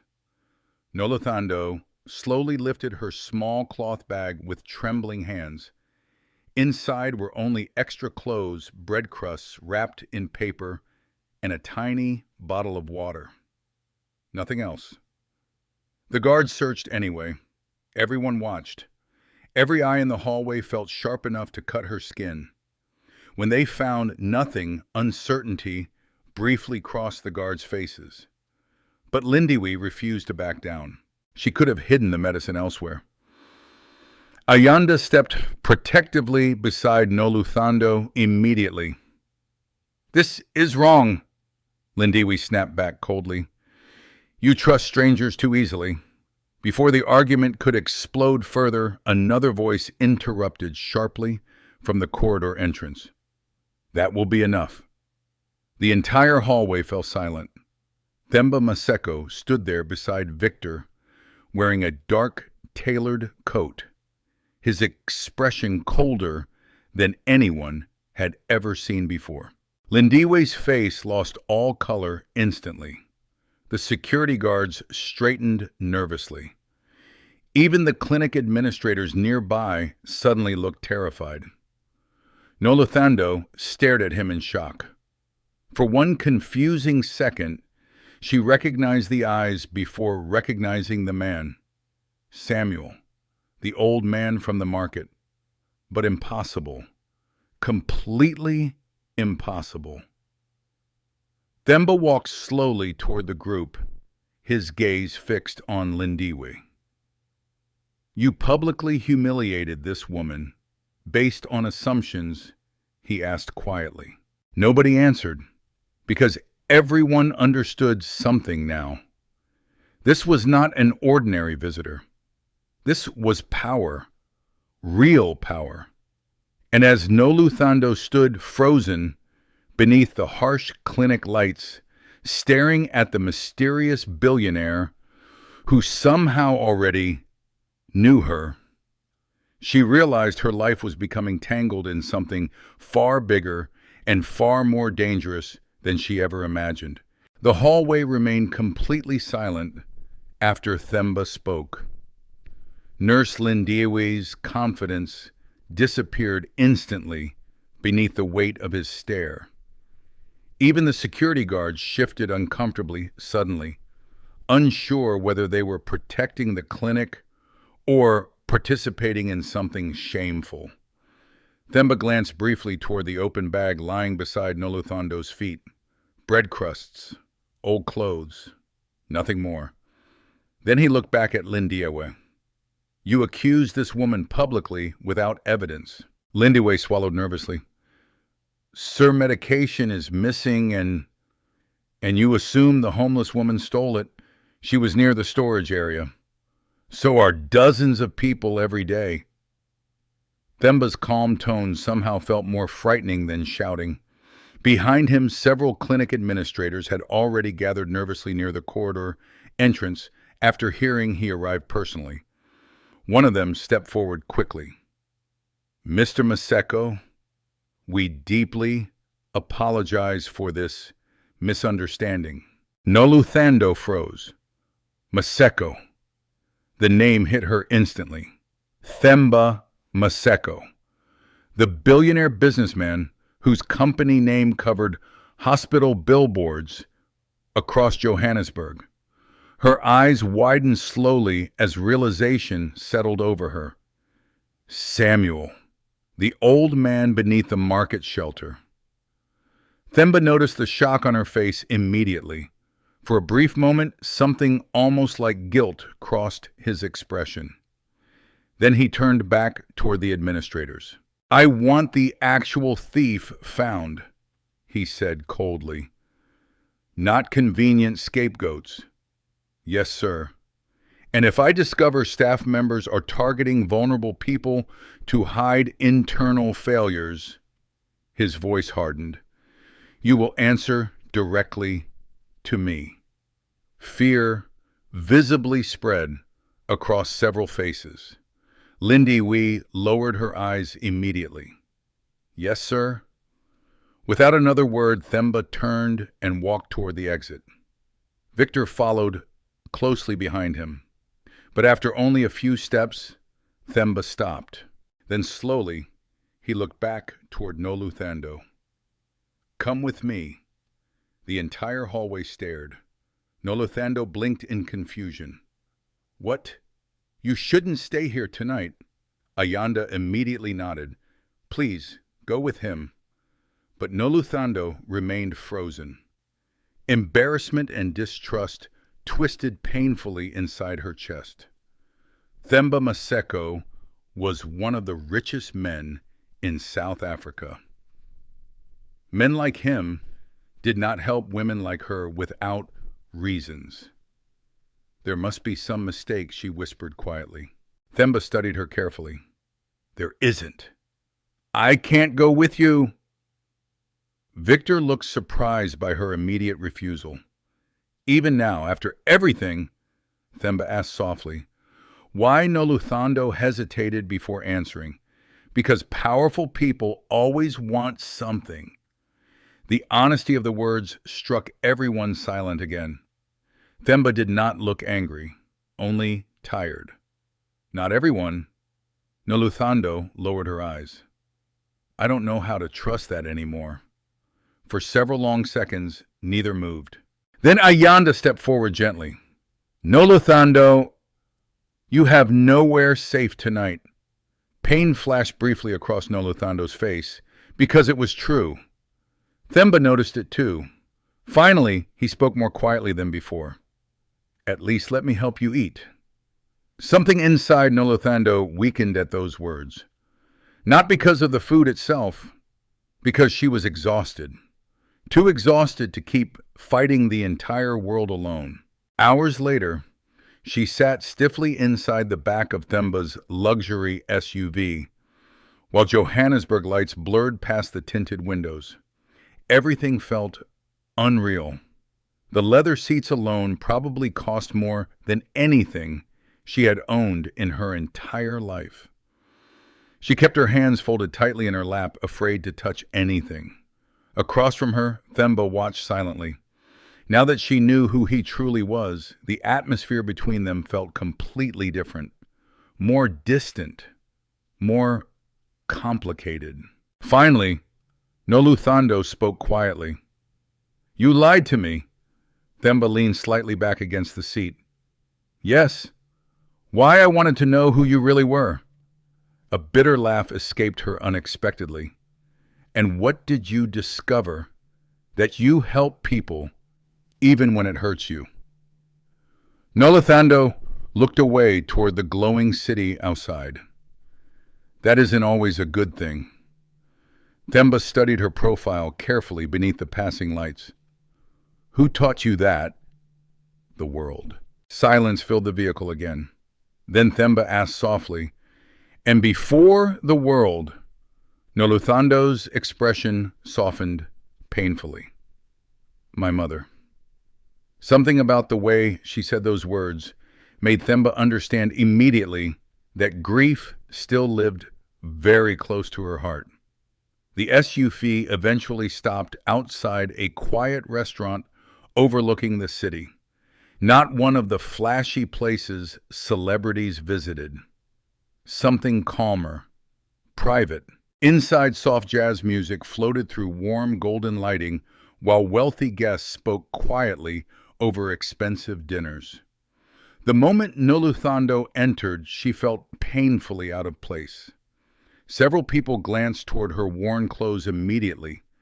One woman whispered something to her husband while staring openly. Noluthando instinctively stepped backward. "I shouldn't be here." Themba ignored the stares completely. "Yes, you should."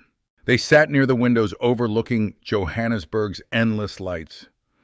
A waiter approached nervously. Themba ordered food without even opening the menu. Too much food. Far too much.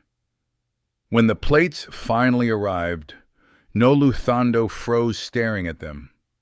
Warm bread, soup, rice, chicken, vegetables. The smell alone almost made her emotional. "You should eat," Themba said gently. At first she tried eating slowly, politely, but hunger quickly overpowered embarrassment.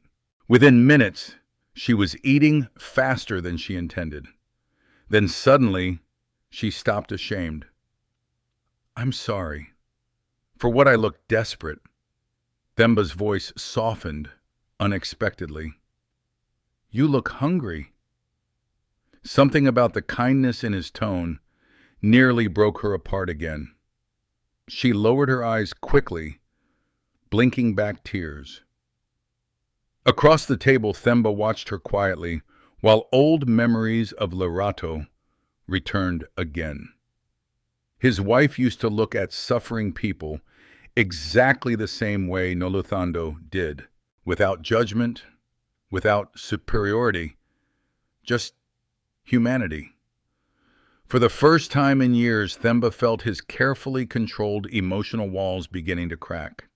Then Noluthando asked the question he had been avoiding. "Why are you really helping me?" Themba leaned back slowly.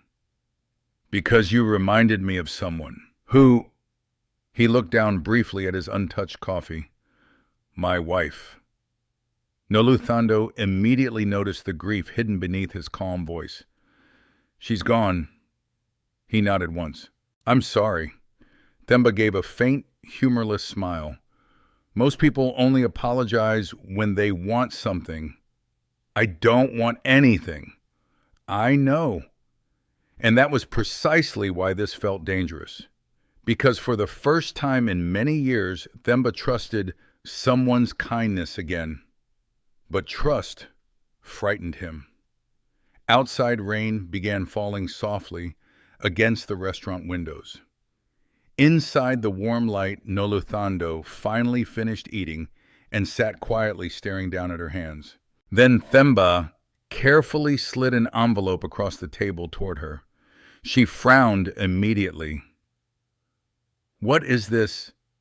"Enough money for temporary housing and clothes." Noluthando's body stiffened instantly. "No." Themba sighed quietly. "Noluthando, no. It's not pity." "Yes, it is. You need stability." And then what, she asked suddenly. "I become another poor woman, rich people rescued to feel better about themselves."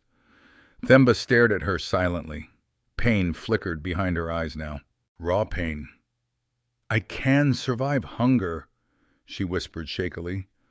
"But I can't survive feeling owned." The words hit him harder than anything else she had ever said. Slowly, Noluthando pushed the envelope back across the table.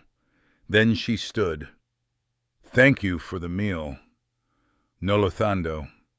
But she was already walking away. Not angry, not dramatic, just wounded. Themba remained seated long after she disappeared into the rainy Johannesburg night, and for the first time in years, a billionaire realized his money could not fix the kind of pain poverty leaves inside a human soul. The rain followed Noluthando through the streets long after she left the restaurant. Cold water soaked her sweater, while neon lights reflected across flooded pavement beneath Johannesburg's restless midnight traffic. Cars rushed past without slowing. Music echoed faintly from crowded taverns nearby. But Noluthando barely noticed any of it. Her mind remained trapped inside the conversation with Themba.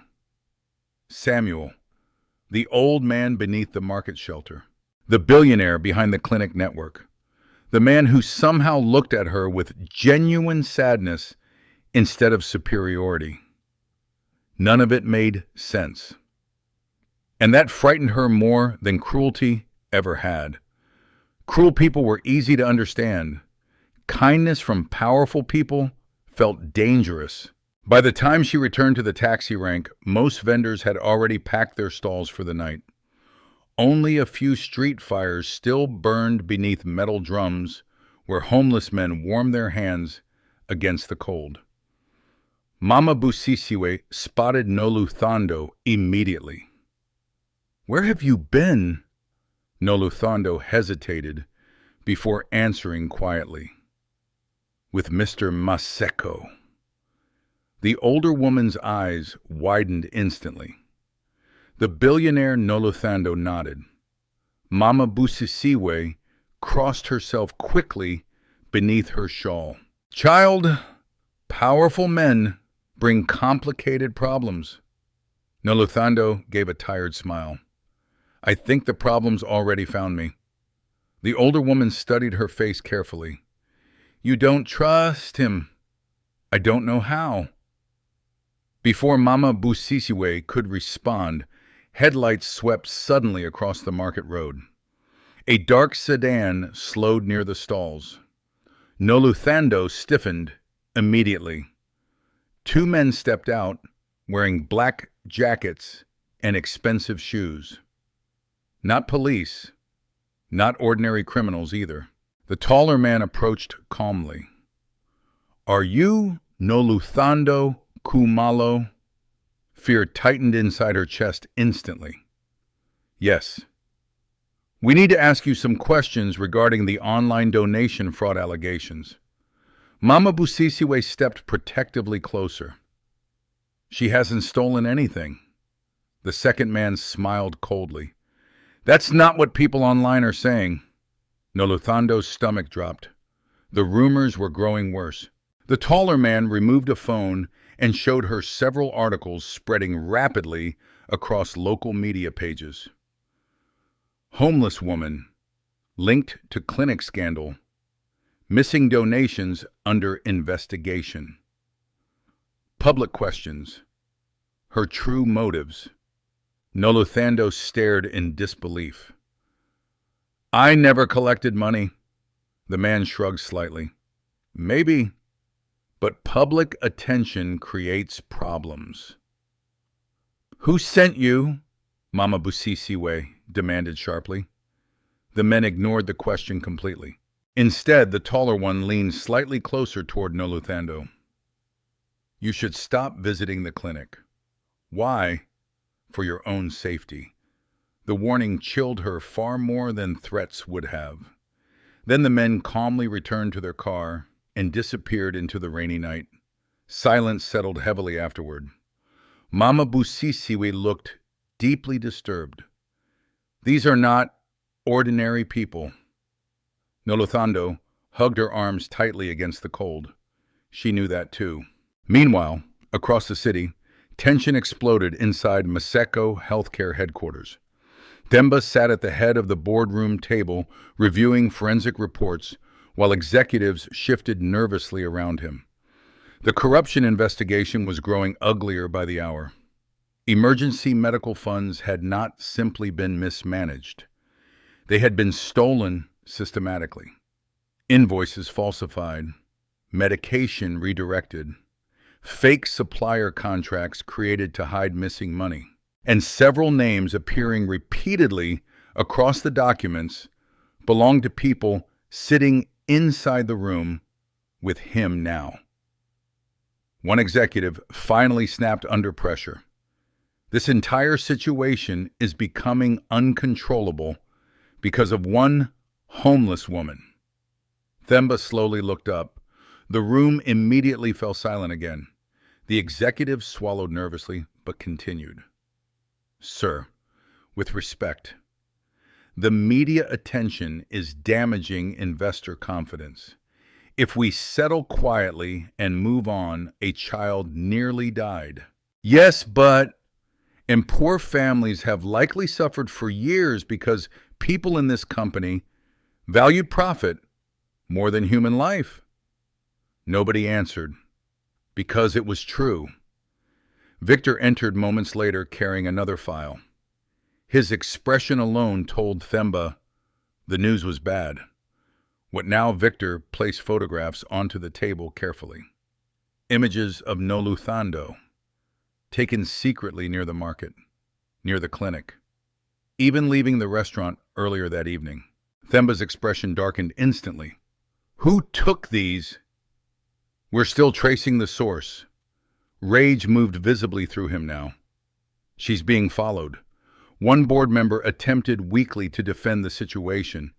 Perhaps people are simply gathering evidence regarding the fraud allegations.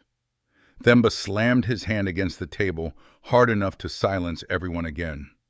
She gave away her last money to save a dying child. No one spoke. Themba stood slowly. Somebody inside this company is trying to bury the investigation by destroying her credibility. Fear spread visibly around the room, because several people suddenly realized he was right. Meanwhile, at Hillbrow Clinic, Ayanda sat beside Saifo's bed while the little boy slept peacefully for the first time in days. But relief no longer felt safe. She noticed unfamiliar men watching the ward earlier, nurses whispering nervously, administrators avoiding eye contact. The corruption investigation had poisoned the entire clinic atmosphere. Even Nurse Lindaiwi now looked frightened instead of arrogant. Late that night, Ayanda received a phone call from an unknown number. At first, she almost ignored it, but something told her to answer. A distorted male voice spoke immediately. If you care about your son, stop talking to reporters. Ayanda's blood turned cold. What? The fruit seller has already caused enough damage. Fear exploded through her chest. Who is this? Stay quiet. Forget the investigation. Protect your child. The call ended. Ayanda sat frozen beside Saifo's bed while terror slowly spread through her body. This was no longer just corruption. People were becoming desperate, and desperate people were dangerous. Across town, Noluthando tried unsuccessfully to sleep beneath the market shelter. Every passing car now made her nervous. Every unfamiliar face felt threatening. The men who approached her earlier kept replaying inside her mind. You should stop visiting the clinic for your own safety. Around 2 a.m, footsteps suddenly echoed nearby. Noluthando sat upright instantly. A figure emerged slowly from the darkness beneath the market lights. It was Ayanda, completely soaked from rain, breathing hard, fear written across her face. Noluthando.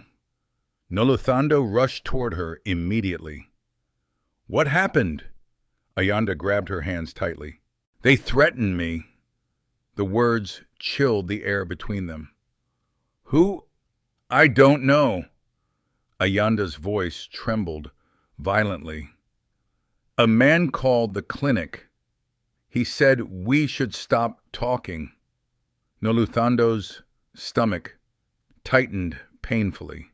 The corruption was bigger than they imagined. Much bigger. Mama Busisiwe emerged from beneath another shelter after hearing the panic. What's going on? Ayanda looked around nervously before whispering, I think someone is trying to silence us. Thunder rolled across Johannesburg again as cold winds swept through the market. For several seconds, all three women stood silently beneath the storm-dark sky. And somewhere not far away, inside another black vehicle parked across the street, someone was already watching them. The storm became violent shortly before dawn.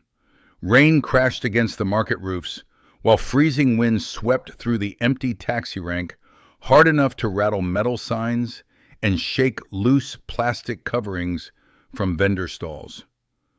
Noluthando barely slept. Neither did Ayanda.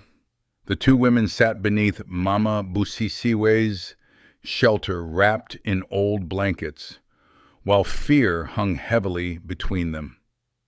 Every passing vehicle made them nervous now. Every unfamiliar shadow felt dangerous. Around 4 in the morning, Ayanda's phone suddenly rang again. All three women froze instantly. Ayanda stared at the screen with trembling hands. Unknown number. No, she whispered. The phone continued vibrating. Finally, Noluthando gently touched her arm. Answer it. Ayanda swallowed hard before pressing the call button.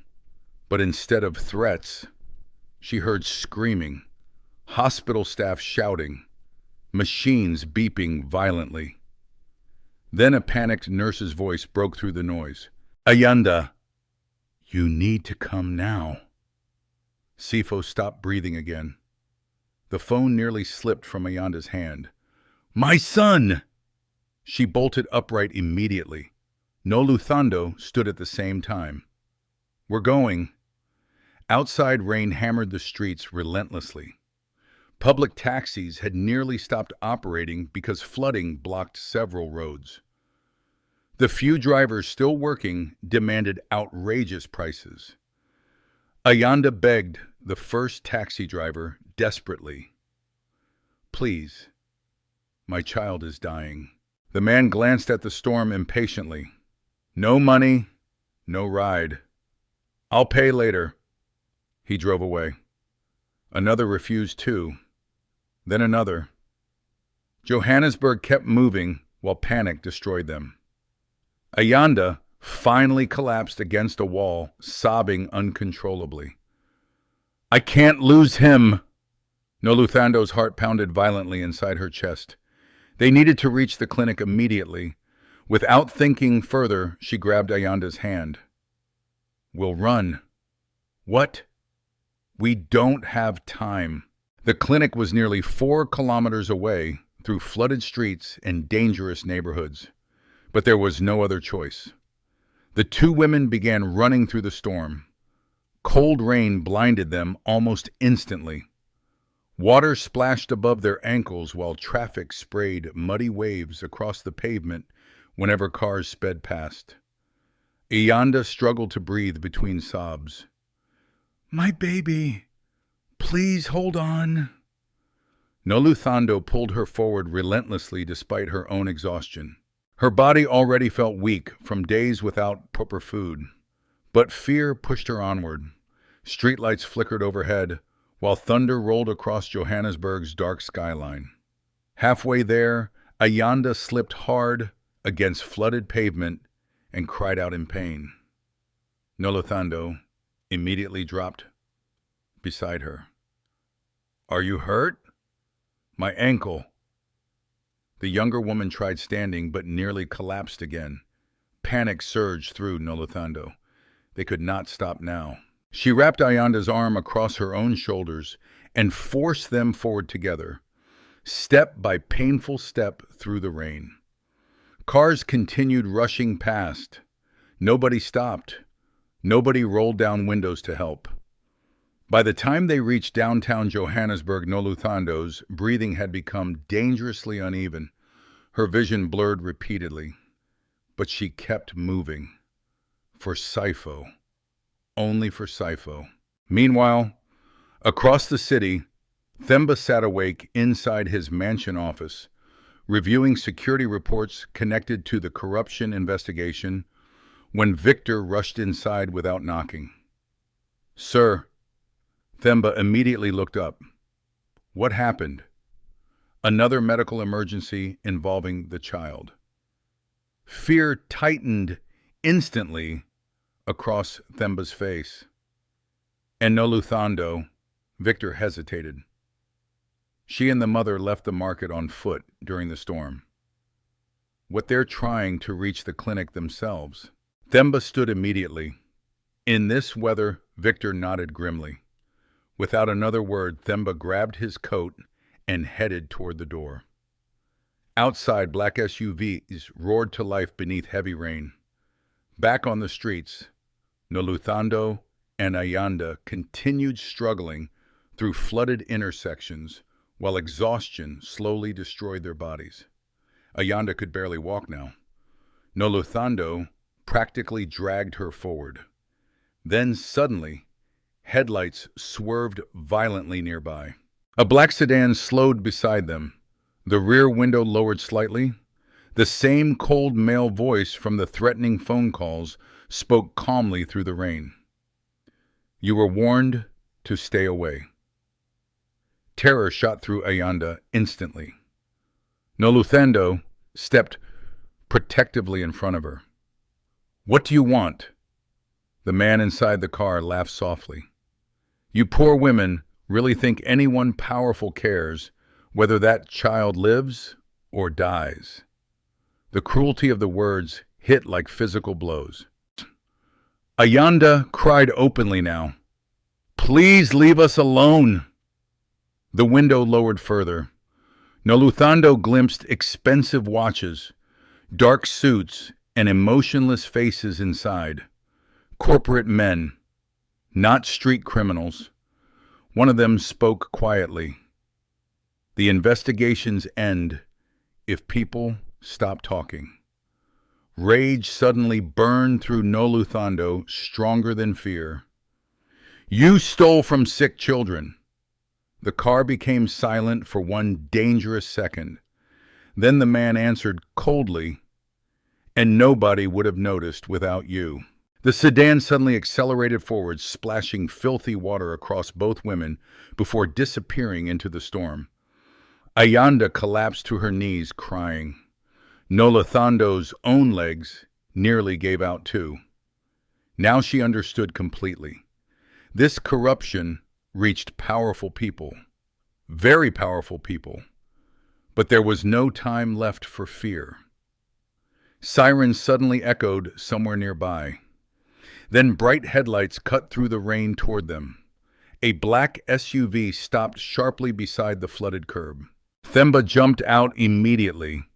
Noluthando relief and shock crossed her face simultaneously. How did you find us? Victor answered quickly from the driver's seat. We've had security watching the market since the threats began. Themba looked toward Ayanda's injured Ndiaki and Noluthando's pale, exhausted face. You should have called me. Noluthando almost laughed bitterly through the rain. We don't even have your number. For a brief second, despite the storm and terror surrounding them, something human flickered between them again.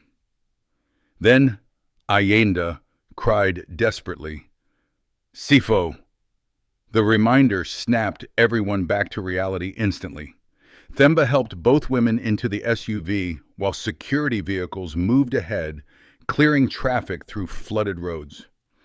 Inside the warm vehicle, Noluthando suddenly began shaking uncontrollably. Not from cold anymore, from exhaustion. The adrenaline carrying her for hours was fading rapidly now. Themba noticed immediately. You're burning with fever. I'm fine. No, you're not. But Noluthando barely heard him anymore. Her breathing had become shallow. Her vision darkened repeatedly. Still, she forced herself upright. I need to see Sifo. You will. Minutes later, the convoy reached Hillbrow Clinic. Doctors rushed Ayanda upstairs immediately, while Themba stayed beside Noluthando near the emergency entrance. She tried stepping forward. Then suddenly her knees gave out completely. Themba caught her just before she hit the ground. Noluthando. Her body felt frighteningly light in his arms. For days she had ignored hunger, cold stress, and exhaustion while helping everyone except herself. Now her strength was finally gone. Rainwater dripped from her hair while her eyes struggled weakly to stay open. "The child," she whispered faintly. "He's being treated." Only then did her body finally surrender. She collapsed unconscious against Themba's chest beneath the flashing emergency lights while doctors rushed toward them through the storm. And standing there holding the fragile woman who had risked everything for strangers. Themba realized, with painful clarity, that Noluthando's kindness had already changed far more lives than she would ever understand. The news exploded across South Africa before sunrise. By morning, every major media station was reporting the same scandal. Massive corruption inside Maseko Healthcare Network. Missing funds meant for sick children. Billionaire Themba Maseko launches public investigation. Outside Maseko Healthcare headquarters, reporters crowded the streets beneath flashing cameras and satellite vans, while angry protesters gathered demanding arrests.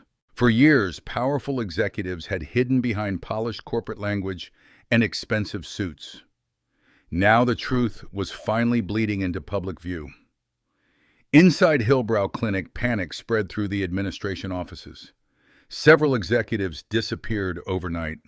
Computers were wiped, documents shredded. But it was already too late. Victor and a team of investigators had recovered financial records, internal emails, fake invoices, and secret payment transfers connecting senior healthcare officials to the stolen emergency funds. Names were attached now. Real names. Real crimes.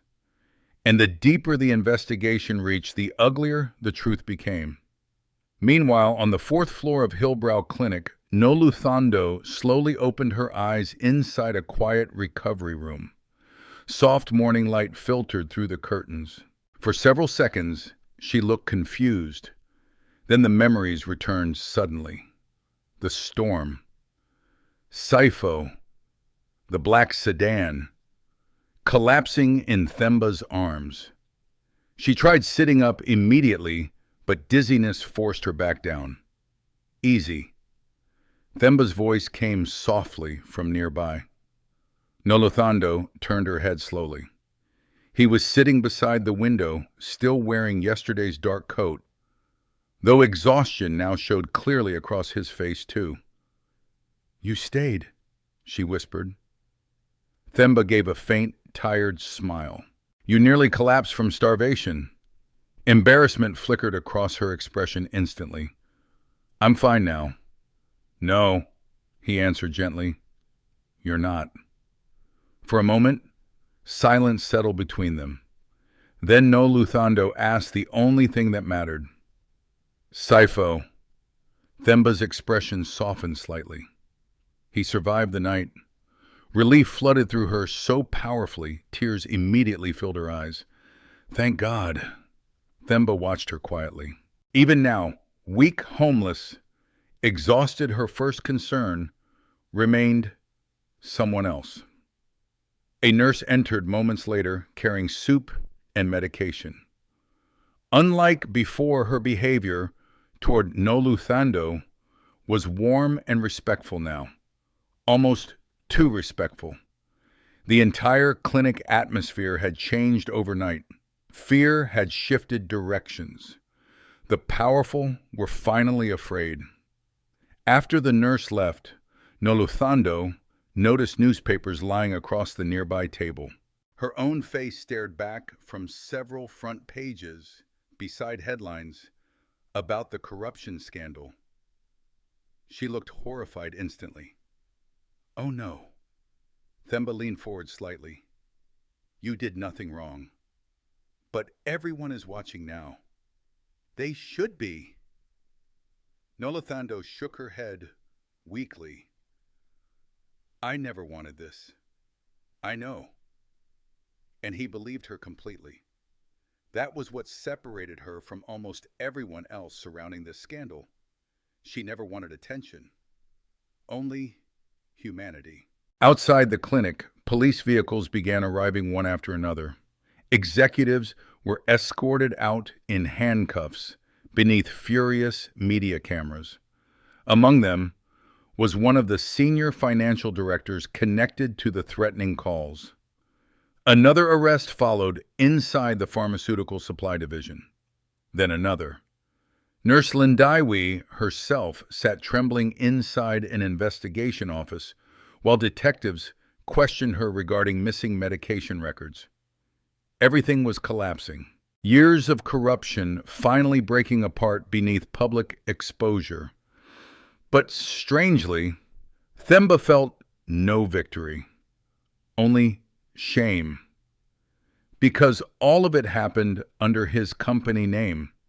All of it grew while he remained distracted by profit reports and expansion contracts. Late that afternoon, Themba held the press conference the entire country was waiting for. The grand auditorium at Maseko Healthcare headquarters overflowed with journalists, cameras, and angry voices demanding answers. Victor stood beside the stage reviewing security arrangements nervously. "Are you certain about this?" he asked quietly. Themba adjusted his tie slowly. No. But he walked onto the stage anyway. The room exploded instantly with camera flashes. Questions flew from every direction. Did your company knowingly steal pediatric emergency funds? How long has corruption existed inside the network? Will criminal charges follow? Themba stood silently for several moments before speaking. My company failed vulnerable people.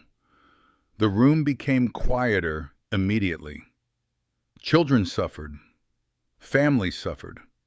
And poor communities were neglected while people in positions of power chose greed over human life. His voice remained steady, but deep emotion moved beneath it now. For that failure, I accept responsibility. Shock spread through parts of the audience. Powerful men rarely admitted fault publicly, but Themba continued. Today, full criminal investigations are underway. Every executive involved will face prosecution regardless of status or influence. Applause erupted from parts of the crowd. But then Themba said something unexpected. This investigation only began because of one woman. The giant screens behind him suddenly displayed Noluthando's photograph. The same image from the market. Thin, tired, holding a damaged fruit crate. Murmurs spread instantly through the auditorium. Themba looked directly into the cameras. A homeless woman gave her final money to help save a sick child, while wealthy institutions failed to act. Silence filled the room. She reminded me what humanity is supposed to look like. Across Johannesburg, millions watched the speech live. At the clinic, nurses gathered around televisions silently. At the taxi rank, vendors stopped working to watch screens inside nearby shops. Even Mama Zinzi stood frozen outside her building, staring at Noluthando's image on television, with disbelief and shame slowly spreading across her face. Back inside the hospital room, Noluthando watched the speech quietly, with tears slipping down her face. Not because she enjoyed the attention, because hearing someone powerful finally speak truth aloud felt overwhelming. Yet despite everything, part of her still struggled to trust it. When Themba returned hours later, she was sitting beside the window, staring out over Johannesburg's glowing evening skyline. "You should rest," he said softly. Noluthando looked toward him carefully. Why are you really doing all this? Themba hesitated, then finally answered honestly. Because I spent too many years becoming blind. She said nothing. He stepped closer, slowly. My wife used to tell me something. His voice lowered slightly. She said wealth means nothing if suffering becomes invisible to you. Noluthando studied him quietly beneath the fading evening light. For the first time since meeting him, she saw not the billionaire, not the powerful businessman, just a lonely man carrying regret. But pain still guarded her heart carefully. People like me, she whispered, learn not to trust sudden kindness. Themba nodded slowly. I know. No, she answered softly. I don't think you do. The words were not cruel, just honest. And honesty hurt more. Outside the hospital windows, Johannesburg glowed beneath the night sky, while police sirens echoed faintly in the distance, carrying more arrests, more consequences, more justice finally arriving too late for many victims. The corruption network was collapsing. The guilty were being exposed. The country was praising Noluthando as a hero. Yet inside her heart, the wounds left by poverty, humiliation, and abandonment still remained painfully alive. And Themba was beginning to realize that saving someone's life was far easier than healing someone's trust. 2 weeks later, Johannesburg looked brighter to Noluthando, not because the city had changed, but because for the first time in many years, she was no longer surviving one painful hour at a time. Morning sunlight poured through the windows of the small apartment Themba arranged for her near a quiet neighborhood in Soweto. It was not luxurious by billionaire standards, but to Noluthando it felt impossible. A clean bed, warm water, a kitchen, a door that locked safely at night. Sometimes she still woke suddenly before dawn expecting rain to drip through broken roofs or strangers to steal her belongings. Then she would sit quietly beneath the blankets, realizing she was safe. And every single time tears filled her eyes again. Across the city, the corruption scandal continued dominating headlines. More arrests followed daily. Several executives connected to the stolen healthcare funds faced criminal charges publicly.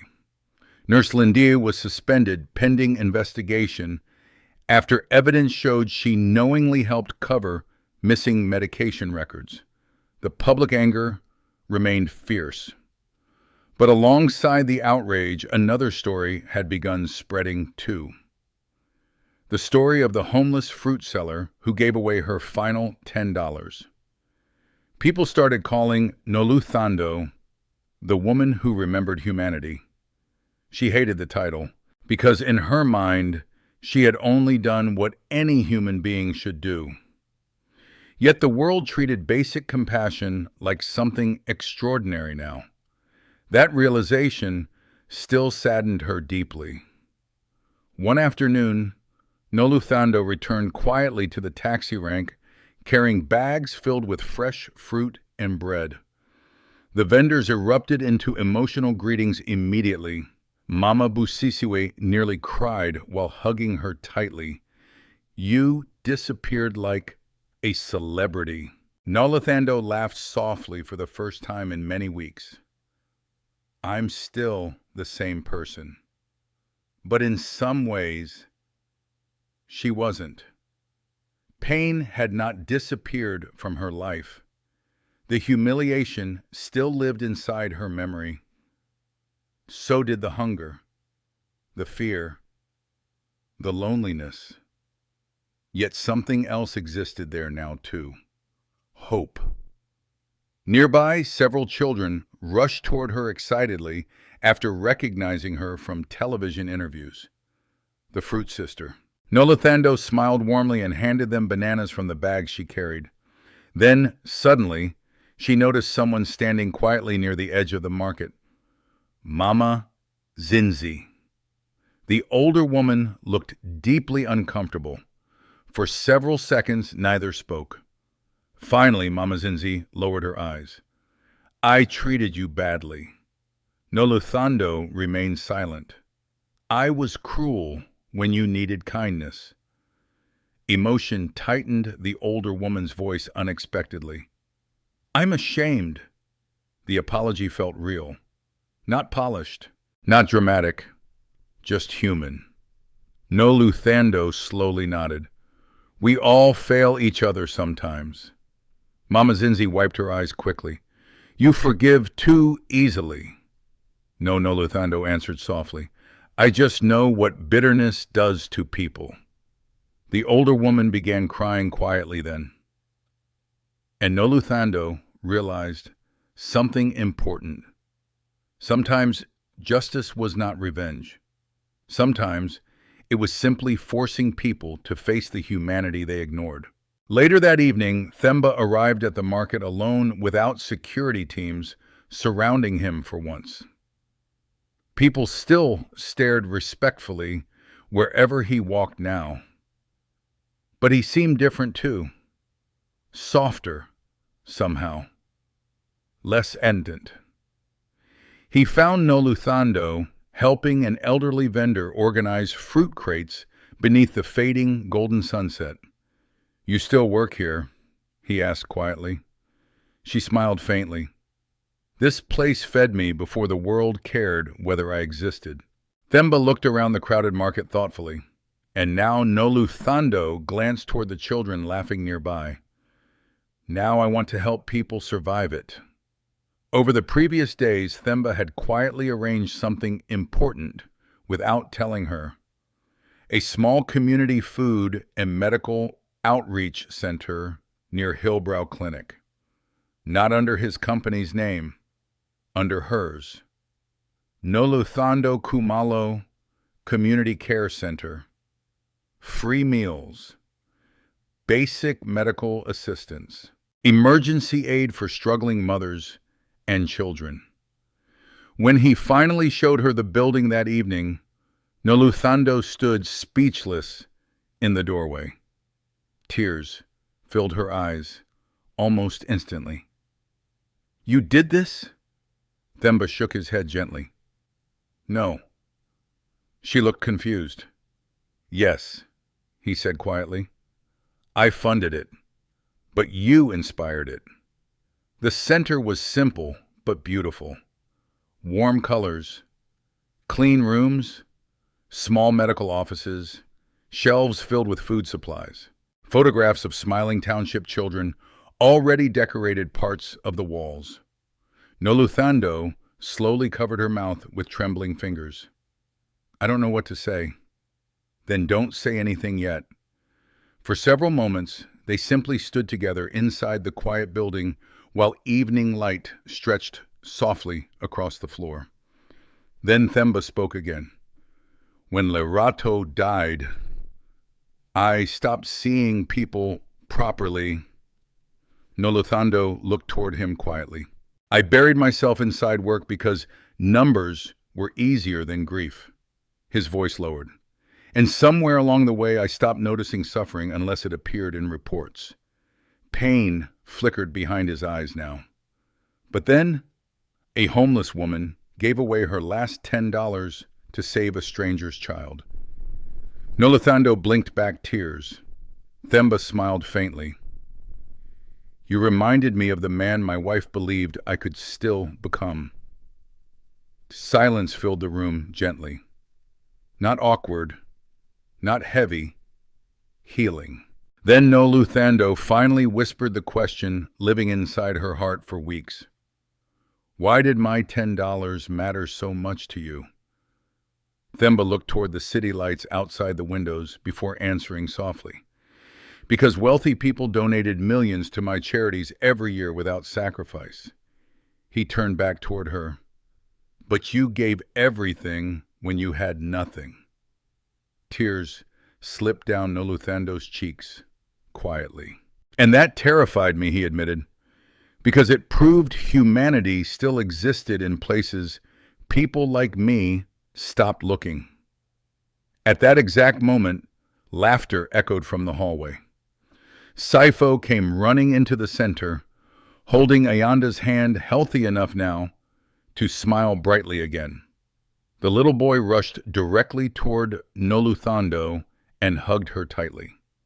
"I'm strong now," he announced proudly. Noluthando knelt beside him, laughing through tears. "Yes, you are." Ayanda stood nearby, crying softly too. Not from pain anymore. From relief. From survival. From hope, returning after unimaginable darkness. Outside, Johannesburg continued glowing beneath the African night sky, still imperfect, still divided by wealth and suffering, still carrying millions of untold struggles. But inside that small community center, healing had finally begun. Not because billionaires save the poor, but because one poor woman refused to let kindness die inside her, even when the world gave her every reason to stop believing in people. After everything Noluthando endured, one truth remained painfully clear. Sometimes the people with the least to give are the ones who give the most sincerely. In a world where many walk past suffering without stopping, kindness becomes powerful precisely because it costs something real. Noluthando never gave her last $10 expecting reward, attention, or rescue. She simply saw a child in pain and chose compassion over fear. That single decision exposed corruption, changed broken lives, and reminded even a billionaire that humanity matters more than wealth. Real kindness is rarely loud. It does not always come from powerful people or perfect situations. Sometimes it comes from exhausted hands, empty pockets, and wounded hearts that still choose love anyway. And maybe that is the kind of courage this world needs most right now. If this story touched your heart, tell us in the comments where you are watching from and what lessons stayed with you the most. Have you ever experienced unexpected kindness from a stranger? Don't forget to subscribe, like, and share this story with someone who still believes goodness can survive even in difficult times. Because somewhere out there, another Noluthando may be struggling silently, waiting for the world to remember their humanity too. Da Juan Tut Kitchban.